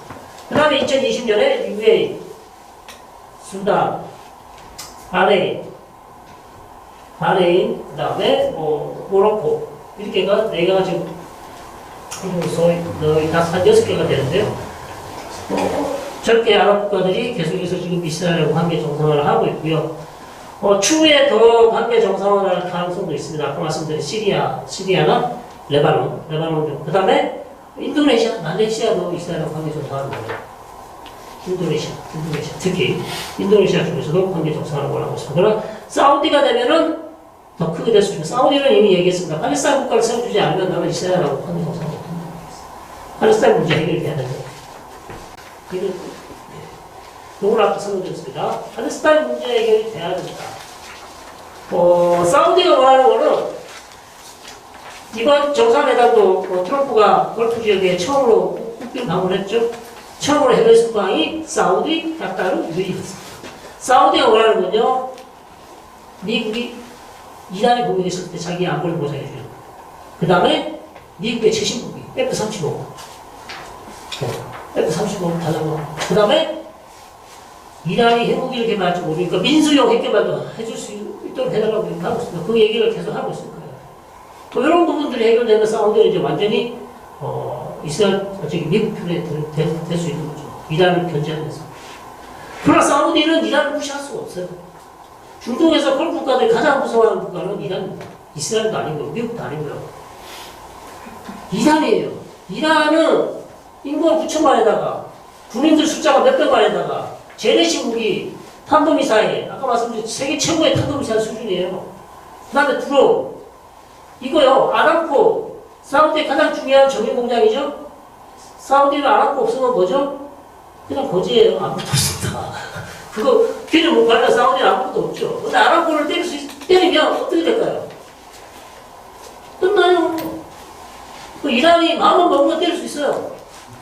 실제로 2019년에 이란이 이 아람코 2개를 때렸는데 난리가 났죠. 드론을 쐈는데, 이란이 안 쓰고 후티가 쐈는데, 만약에 아람코를 때려가지고요, 난리가 나면 전 세계 유가가 어떻게 되겠어요? 쌩 난리가 납니다. 사우디만 죽는 게 아니고, 전 세계 경제가 난리가 납니다. 자, 그거 어떻게 막아요? 못 막습니다. 그러니까 사우디는 무조건 이란하고 얼굴을 계속 치닫는 척을 해야 돼요. 얘가 무슨 짓을 할지 모르는 애잖아요. 그럼 계속 쟤를 갖다가 괴롭히고 막 싸우고 이럴 필요가 없다는 거죠. 얼굴이라도 웃고 지내자. 그렇게 지내고 있지만 사우디가 UAE나 쿠웨이트는 그냥 제대로 썼죠. 그러니까 빨리 핵 문제가 해결되기를 바래요. 미국하고. 근데 이번 6월달에 최악의 상황을 갖고 있습니다. 걸프 국가들이 제일 싫어하는 시나리오가 왔었어요. 그때. 만약에 그때 호르무즈 핵을 막거나 아니면 사우디가 UAE 정유시설을 때렸으면 어떻게 되겠어요? 이란이 할 수 있는 건 딱 3가지였었어요. 호르무즈 해요. 미국이지. 아니면 사우디 정유시설. 보복으로. 항상 그렇게 얘기를 해왔어요. 우리 뜻대로 맞으면 우리 가만 안, 우리만 죽는 거 아니다. 가만 안 해준다. 그렇게 얘기를 해왔습니다. 그렇기 때문에 이번에는 잡아봤어요. 그러나 실제 지금 나온 보도를 보면 실제 이란이 호르무즈 해협을 막으려고 이미 군함에다가 기뢰를 다 실었다가 안 했다는 보도가 있어요. 네. 군함에 실은 기뢰를 이 정보부가 이미 다 알고 있었고, 어쨌든 무슨 이유에 있는지 그걸 안 하고, 그냥 약속 대련으로 카타르에 있는 미국 기지만 때리고 말았습니다. 얼마든지 이란이 마음만 먹으면, 그런 극단적인 행동을 할 수 있습니다. 끝났고요. 자, 그런데 마지막으로 전망만 짧게 드리고 이제 질문을 받겠습니다. 7시 20분인데요. 그러면 이제 전쟁이 끝났기 때문에 이제 좀 마음을 놓고 계시면 될까? 아닙니다. 그렇지 않고요. 휴전. 종전이 아니고 휴전이고요. 가자 지금 문제는 정말 많은 사람들이 죽었기 때문에 너무 안타까운 문제인데 국제정세에 그렇게 큰 영향을 미치지 않습니다. 안타깝습니다만 정말 안타깝죠. 그러나 지금 이란 문제는 지금 해결사를 해야 되는데요. 입장이 안 바뀌면 입장이라는 말씀은 이란은 본인 공국, 즉 이란용 계속이라는 농축을 원하고 있죠. 트럼프는 이란 정권에서는 절대 우라늄 농축이 안 된다고 해요. 제로 우라늄 농축을 얘기하고 있어요. 여기에서 타협점이 안 생기면 답이 없습니다. 그러니까 누가 양보를 하든지, 예를 들어서 이란이 이거는 우리 포기하겠습니다. 다른 지역에서 그냥 우라늄 농축해서 우리 주십시오. 그거 잘 쓰겠습니다. 이러면 모든 게 잘 해결됩니다. 그럴 것 같습니까? 여러분 생각에? 이렇게 뜻대로 맞았는데 그럴 것 같지 않죠? 그럼 트럼프가 양보를 할까요? 그래, 네가 원하는 3.67% 정도 핵원자력을 돌릴 수 있는 수준의 아주 저정도 우라늄 농축을 내가 허가해 줄게. 니네 영토에서. 요거 하면 찾을 수 있습니다. 트럼프가 바뀌었을까요? 모르겠습니다. 그러니까 지금 아직 답이 없어요. 협상도 해봐야 돼요. 이번 주에 한다는데 어쨌든 이게 만약에 안 되면요 6월 달에 그 장면을 또 떠올리시면 돼요. 그러니까 이스라엘은 이미 미국 측에다가 허락을 받은 것 같아요. 무슨 허락을 받았냐? 이란이 400kg짜리 60% 농축된 408kg짜리 지금 농축을 하는 행방이 묘연한데 아마 이란이 가지고 있는 것 같은데 이걸 가지고 핵 활동을 한다든지 핵 실험을 한다든지 추가적인 원심 뿌리고 돌려가지고 90% 올린다든지 그리고 지금 이번에 또 맞은 핵시설을 공사를 다시 복원한다는 거죠. 어쨌든 이스라엘 입장에서 봤을 때 이거 아니다. 이건 안 된다 싶을 때 이스라엘 추가적인 공격을 하겠다고 이렇게 통보를 했어요. 미국은 트럼프는 일단은 핵협상을 합니다. 똑같아요. 전쟁 전환. 해보고, 안 된다. 그럼 안 되면 핵협상 중에 이란이 수상한 행동을 한다. 그러면, 오케이. 이 정도 갔을 겁니다. 제 생각으로. 그렇다면, 모든 건 역시 또 이란 측에 달려있죠. 이란 측이 이제 어떻게 나오냐. 근데 이란이 움직이는 거 이스라엘 다 알잖아요. 모르겠습니다. 어떻게 알지, 저도. 웬만한 건 다 알잖아요. 더 웃긴 거 아세요? 그거 행정수비대 사령관을 죽였잖아요. 14명을. 그리고 그 다음 후임자를 임명했잖아요. 후임자도 죽었어요. 그 정도로 지금 이스라엘 정보가 뛰어나기 때문에 뭐라고 말씀을 못 드리겠죠. 어쨌든 상황은 핵협상 결과에 따라서 지금 좋아질 수도 있고 안 좋아질 수도 있어요. 핵협상이 안 되면 안 좋아질 수밖에 없습니다. 지금 답이 안 나와요. 답이 안 나오는 상황이다. 이렇게 말씀드릴 수 있고, 그러면 이스라엘이 공격을 하면 당연히 이란은 가만히 있겠습니까? 아직 처벌이 있습니다. 탄도미사일. 못 쏘겠죠? 그러니까 뭐 똑같은 그림 그려지는 겁니다. 지금 그런 상황이 될 것 같습니다. 그래서 추후적인 상황을 좀 지켜봐야 되고, 가자 지구는 지금 휴전이 될 가능성이 좀 높다고 봅니다. 지금 트럼프 대통령이 상당히 화가 많이 났어요. 가자 지구는 더 이상 이제 안 봐준다. 이란 문제도 네가 원하는 거 다 해줬잖아. 나타냐고. 네가 삐뚤기 뛰어라 그래서 뛰었어. 다 해줬는데 너 가자 지구 전쟁 지금 안 끝내면 너하고 이제 볼 일 없다. 지금 이렇게 얘기했을 거거든요. 그래서 가자 지구는 최소한 60일짜리 휴전은 늦으면 이번 주 주말까지는 아마 될 가능성이 상당히 높습니다. 왜냐하면 트럼프를 나타냐고가 무서워해. 무서워할 수밖에 없죠. 그러니까 그러니까 나타냐고 때문에 되는 게 아니고 트럼프 때문에 가자 지구 휴전이 된다는 거예요. 트럼프가 아니었으면 인질도 안 풀렸을 거고요. 트럼프가 아니었으면 휴전도 안 됐을 거고. 저 모든 게 지금 트럼프 때문에 가자 지구 잘 되고. 그래서 그렇게 이제 생각이 예상이 됩니다. 질문받도록 하겠습니다. 말씀해 주신 것처럼 드러나는 것만 봐도 상당히 이란 내에는 정보이 많다. 그건 뭐 어쩔 수 있고. 왜냐하면 이스라엘의 가장 큰 적은 이란이었기 때문에 이란에 투자한 돈이 많습니다. 휴먼티도 많고요. 휴먼티는 이스라엘 사람일 수도 있지만 아까 말씀드린 것처럼 이란 내 소수군죠. 그거를 휴먼티를 많이 쓰고 있고 최근에 나오는 국방부 장관이 이스라엘 국방부 장관이 한 얘기가 하메네이도 보낼 수 있었다고 합니다. 그 얘기도 이것저것 보도나오고 초반에 보낼 수 있었는데 트럼프 대통령이 하지 말라는 거죠. 하메네이 위치 알고 있었고 얼마든지 잡을 수 있었는데 안 잡은 거죠. 그걸 거의 제가 봤을 때는 뺏긴 것 같고요. 그만큼 이제 그렇다면 그 정도로 안다는 얘기는 결국 이란 수뇌부 중에서 간첩이 많이 있을 가능성이 높고, 그 다음에 웬만한 움직임, 그 다음에 전시 상황 때 어느 방공호에 가서 대피를 한다든지, 전시 지휘권이 어느 지역에서 만들어진다든지, 모든 걸 사실 다 알고 있다고. 그렇게밖에 볼 수 없는 거고, 그거는 꼭 슈미트가 아니더라도, 이게 문제거든요. 근데 이걸 쓰지 말라고 하는데도, 이걸 들고 다니면 거의 다 잡힌다고 볼 수 있어요. 왜냐면 여기 왓츠업이라는 머리는 앱 있잖아요. 그다음 GPS 앱이 다 있기 때문에 이거를 거의 쓰지 말라고 얘기하는데도 이걸 안 가져갔는데도 잡혀서 죽었다는 사람도 있기 때문에 정확하게 어떻게 되는지는 모르겠습니다만 확실히 특히 이란 정보에 있어서는 거의 세계 최강이지 않을까. 그 다음에 감청도 많이 하고 여러 가지 하고 있기 때문에 모사드는 유명하기 때문에 설명을 드릴 필요가 없겠어. 모사드가 아시겠지만 여러 부서가 또 있지 않습니까? 히트맨도 있고 살해하는 부서가 따로 있고 감청하는 부서가 따로 있고 여러 다 있기 때문에 어쨌든 이란 관련해서는 지금도 얘기를 하고 있어요. 자신 있게 얘기를 합니다. 뭐라고 하냐면 지금 전쟁이 휴전됐지만 우리는 아까도 말씀드렸지만 핵시설이 지금 나탄지가 얼마큼 파괴가 됐냐, 완파가 됐냐, 안 돼. 이걸 얘기하시는데 이스라엘 쪽에 하는 얘기가 별로 중요하지 않다. 왜? 앞으로 이란이 무슨 짓을 하는지 다 알기 때문에.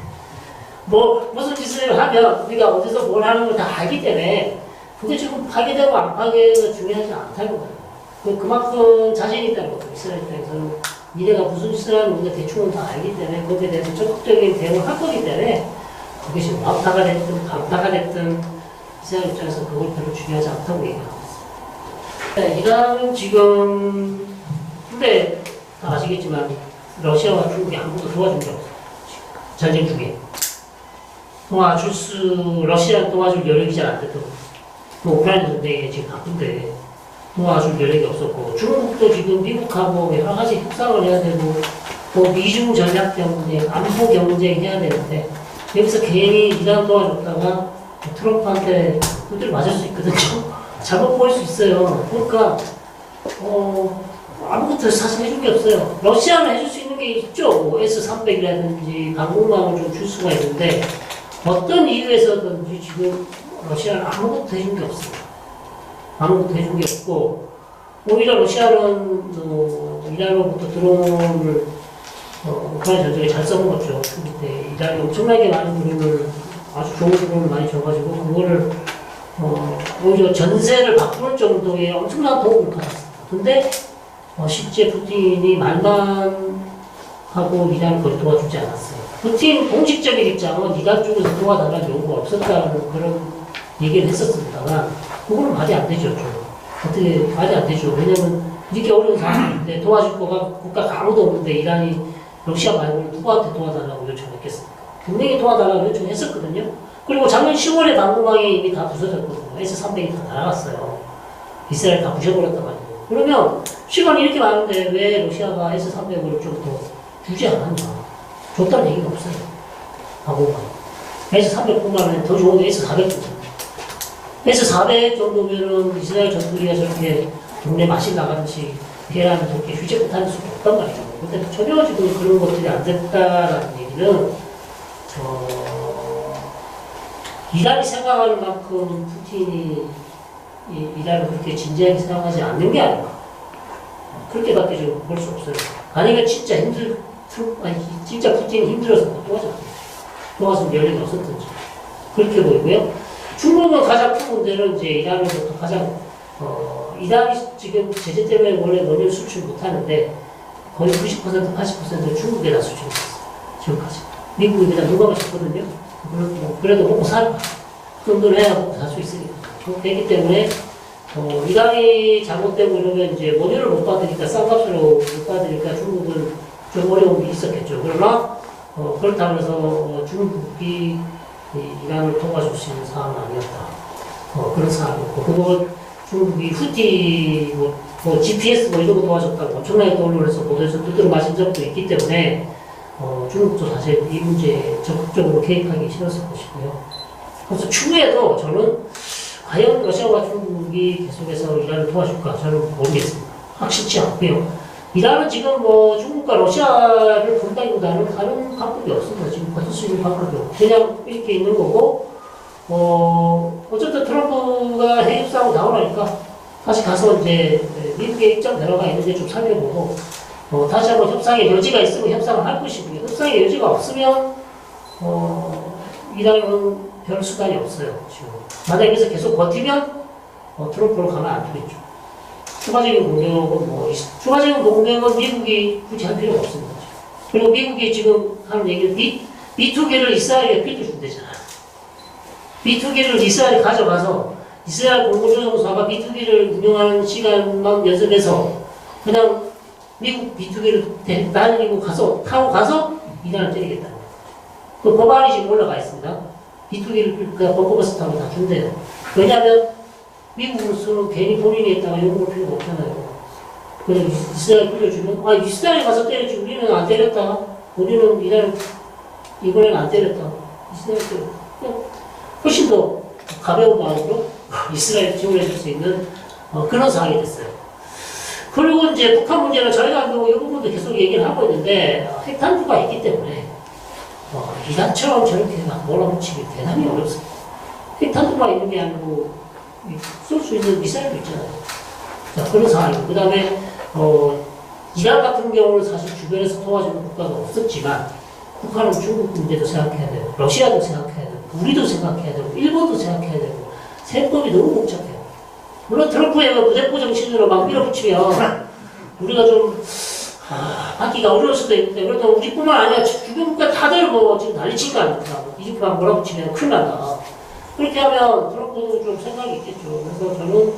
그래서 가장 중요한 거는 아까도 제가 초반에 말씀드렸는데, 지금 트럼프 상황에서는 눈치를 보면 안 돼요. 나타냐후처럼 해야 돼요. 죄송하지만. 저는 나타냐후 영상을 보시면 1년, 2년 내내 나타냐후 연관했습니다. 나타냐후 연관했어요. 나타냐후는 안 된다. 저는 정치 빨리 물러나야 된다. 계속 그 얘기를 했지만, 이번에 하는 걸 보십시오. 트럼프 대통령을 설득해가지고 이란을 때렸잖아요. 그런 외교력. 그걸 인정해줘야 되잖아요. 우리가 전쟁하자는 게 아니고, 제 생각에 지금은 중국, 러시아, 뭐 이런 거를 봐줄 때가 아니에요. 지금 신정부는 빨리 가서 트럼프하고 협상을 해야 돼요. 뭘 하든지. 지금 뭐 관세 협상이든지 뭐든지 간에 계속 이렇게 뭐 눈치 보고 이렇게 있다가는 우리한테 아니지. 제가 봤을 때는 좀 오프 더 레코드인데 찍혔을 수도 있어요. 못 만났잖아요, 지금. 그리고 루비오도 온다 그런다 알았잖아요. 안 오는 이유가 있겠죠? 이유가 있을 텐데, 제가 봤을 때는 느낌이 쎄합니다. 그래서 제가 무슨 후욕적으로 하는 게 아니고, 다른 민주당 대통령이면, 뭐 합리적인 변화도 하고, 이런 거 땡기고 그렇게 할 수 있는데, 최소한 트럼프 상황에서는 좋습니다. 뭐, 저작을 바꿀 수 있나요? 3년 반만 지나면 정권 바뀔 텐데, 이렇게 생각한다면 그렇게 갈 수도 있는데, 3년 반 동안 무슨 일이 있을지 모른다. 그러면 저는 트럼프 쪽에다 힘을 좀 실어줘야 돼요. 미국 쪽에다 지금은 이렇게 눈치 보고 막 이렇게 양다리 걸치고 이렇게 하면은 찍힐 가능성이 높습니다. 네. 이게 좀 이상한 거예요. 제가 이제 느낌이 세요. 왜냐면 이스라엘은 지금 딱 그거잖아요. 재밌는 얘기 해드릴게요. 휴전이 딱 됐잖아요. 마지막 날에 며칠 전에 휴전이 트럼프가 갑자기 나와가지고 자 이제 휴전 된다고 휴전이 되는지 안 되는지도 몰라. 그냥 어쨌든 본인이 좀 나와서 휴전했어요. 그래 이스라엘하고 이란이 이제 휴전하겠다고 시간 딱 정해졌잖아요. 정해졌는데 시간이 지났는데 이란이 두 발을 쐈어요.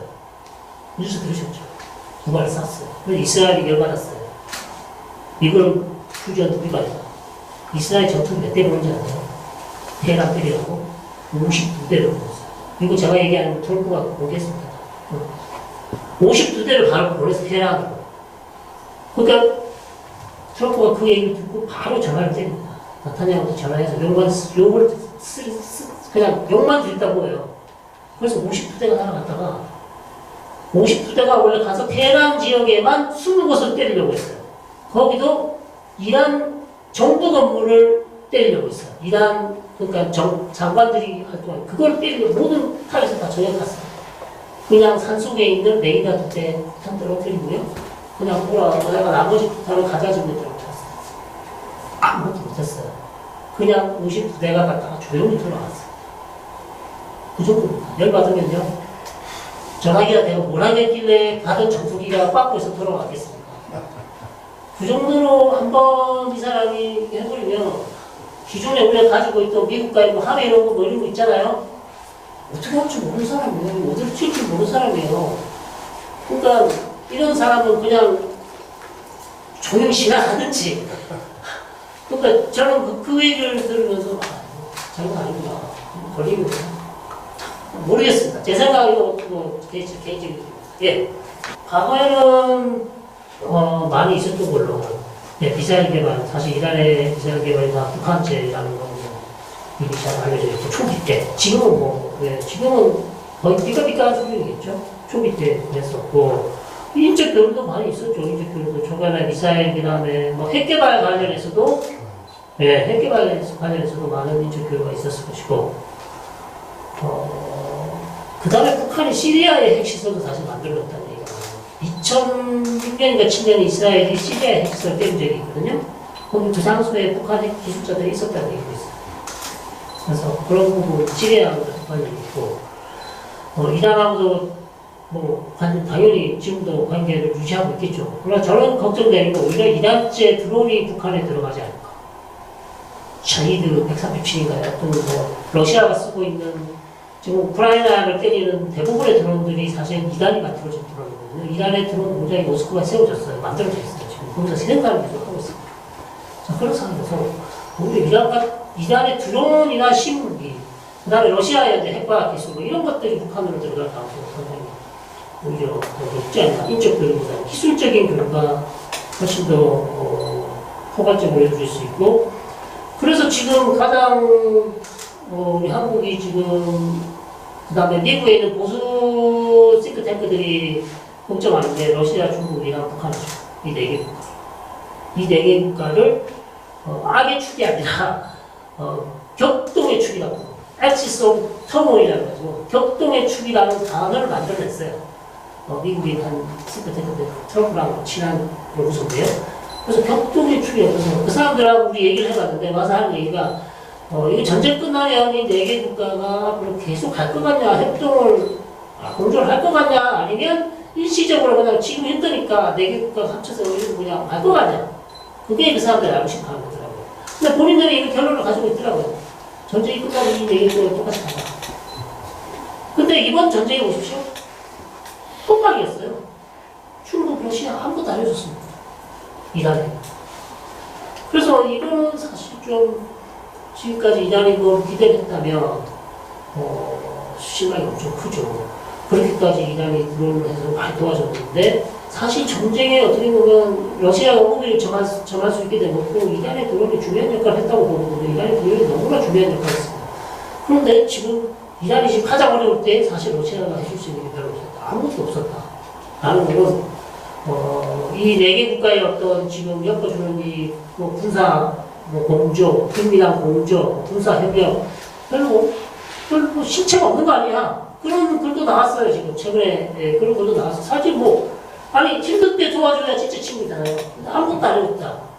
이거는 좀 실망이 크다. 그래서 이거는 네 개 국가가 지금 일시적으로 마치 아주 긴밀하게 공조하는 것 같지만 까보니까 별로 없다. 힘들 때 아무것도 안 도와준다. 결국 미국 눈치 본다. 이런 얘기일 수도 있죠. 이스라엘의 유대인, 러시아 사람도 있고 많죠. 러시아 본토에서 온 사람도 있고, 우크라이나, 러시아, 구소련 연방에서 온 유대인들도 많습니다. 우크라이나 사람도 되게 많아요. 이스라엘 가시면.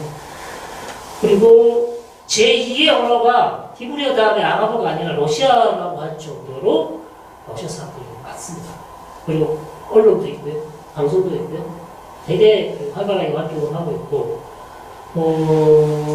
그래서 이제 푸틴이 계속해서 이스라엘을 감싸볼 때는 항상 하는 얘기가, 이스라엘에 우리 러시아에서 입국한 사람들이 많다. 그래서 우리가 사이 좋다. 그런 얘기를 최근에도 많이 하는 걸 봤고요.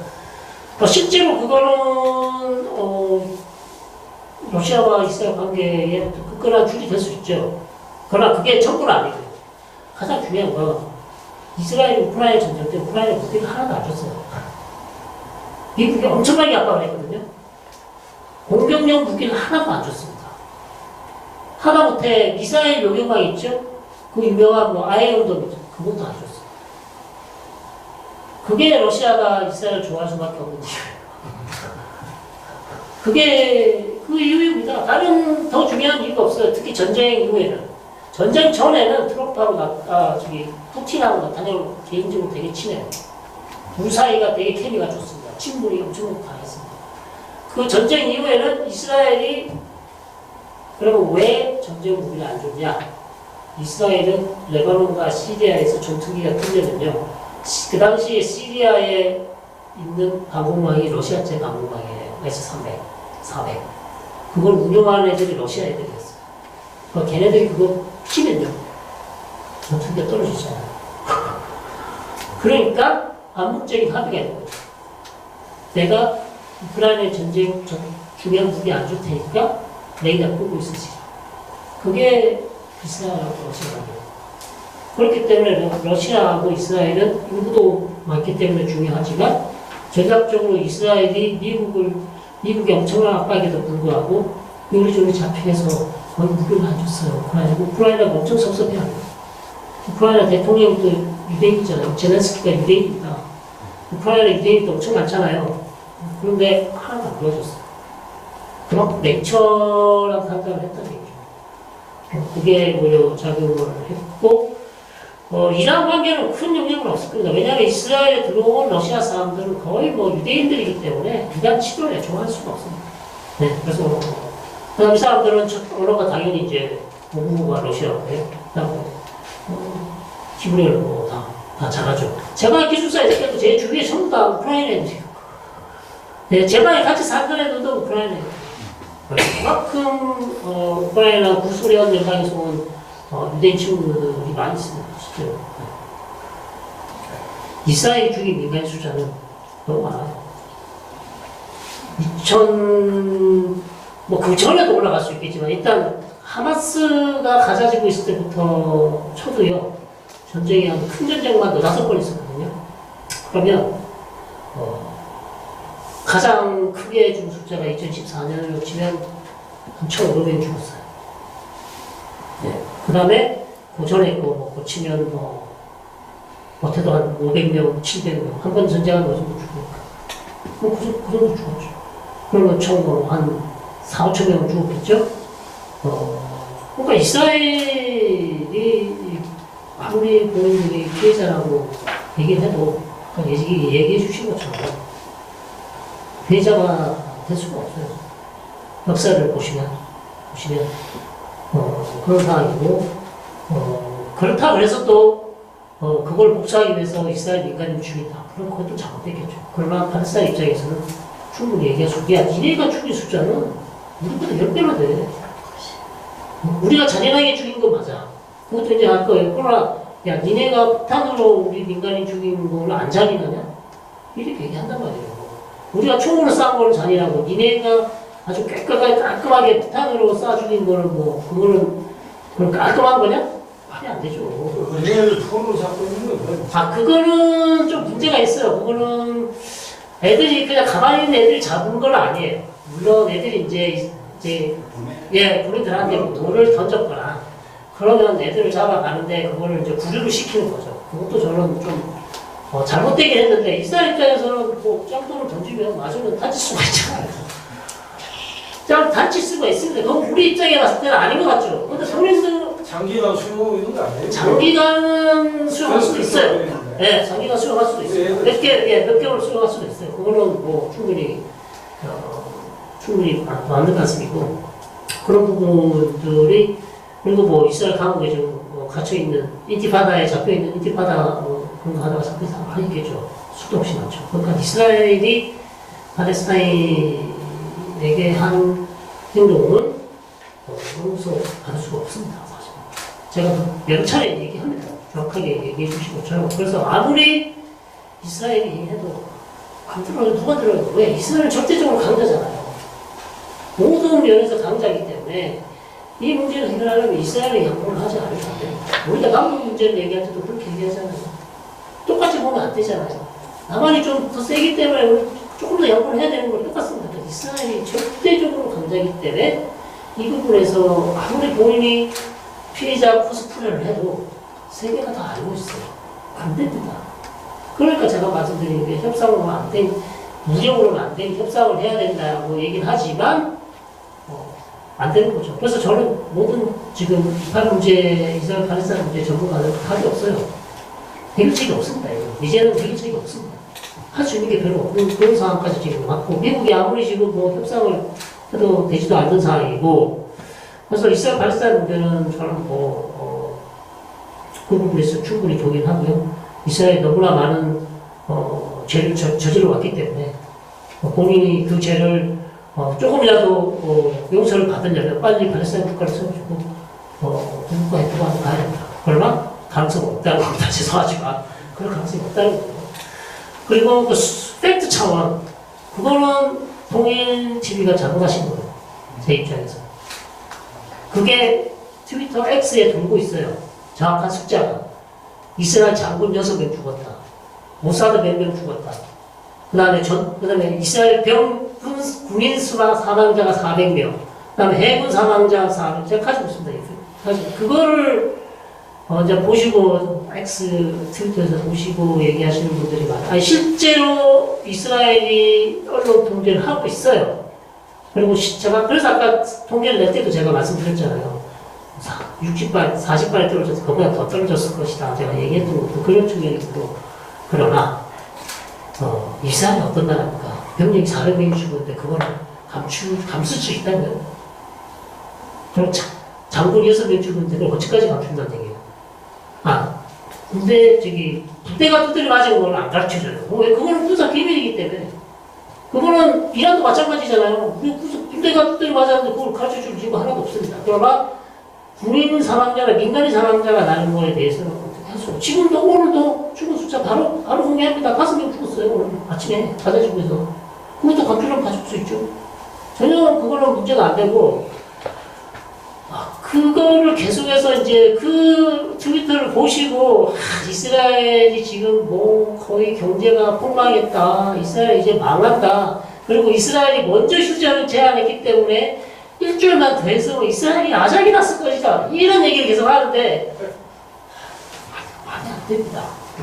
말이 안 되고요. 아까 말씀드렸잖아요. 전쟁 끝난 사람이 52대의 전투기를 왜 보냅니까? 그리고 지금 추가적으로 이스라엘 얼마든지 지금 이란 공격한다고 얘기를 하고 있고 이스라엘 경제 어려운 거 맞죠. 지금 이번 전쟁 비용이 한 200억 달러 수준을 계산했어요. 근데 200억 달러 없어진다고 국가가 망하나요? 이스라엘이? 안 망합니다. 경제는 어렵죠. 당연히 세금 많이 내고 엄청 힘들죠. 또 공항이 폐쇄됐다? 그리고 10월이나 돼야 연말이나 돼야 경제가 회복되고 공항이 이미 다 오픈됐어요. 그리고 루프탄자가 안 다닌다고 오늘부터 다니기로 했어요. 지금 이스라엘 가면 얼마든지 갈 수 있습니다. 그러니까 그거는 너무 과도한 얘기고 이걸 마치 이제 러우 전쟁의 프레임으로 보시는 건데 러우 전쟁 때 사망률은 워낙 우크라이나가 이기는 것처럼 보도를 많이 했잖아요. 실제로. 근데 뚜껑 열어보니까 별로 안 그랬다. 근데 이거는 그렇게 프레임으로 갈 필요가 없어요. 서방에서 이스라엘 보호해줄 이유가 뭐가 있습니까?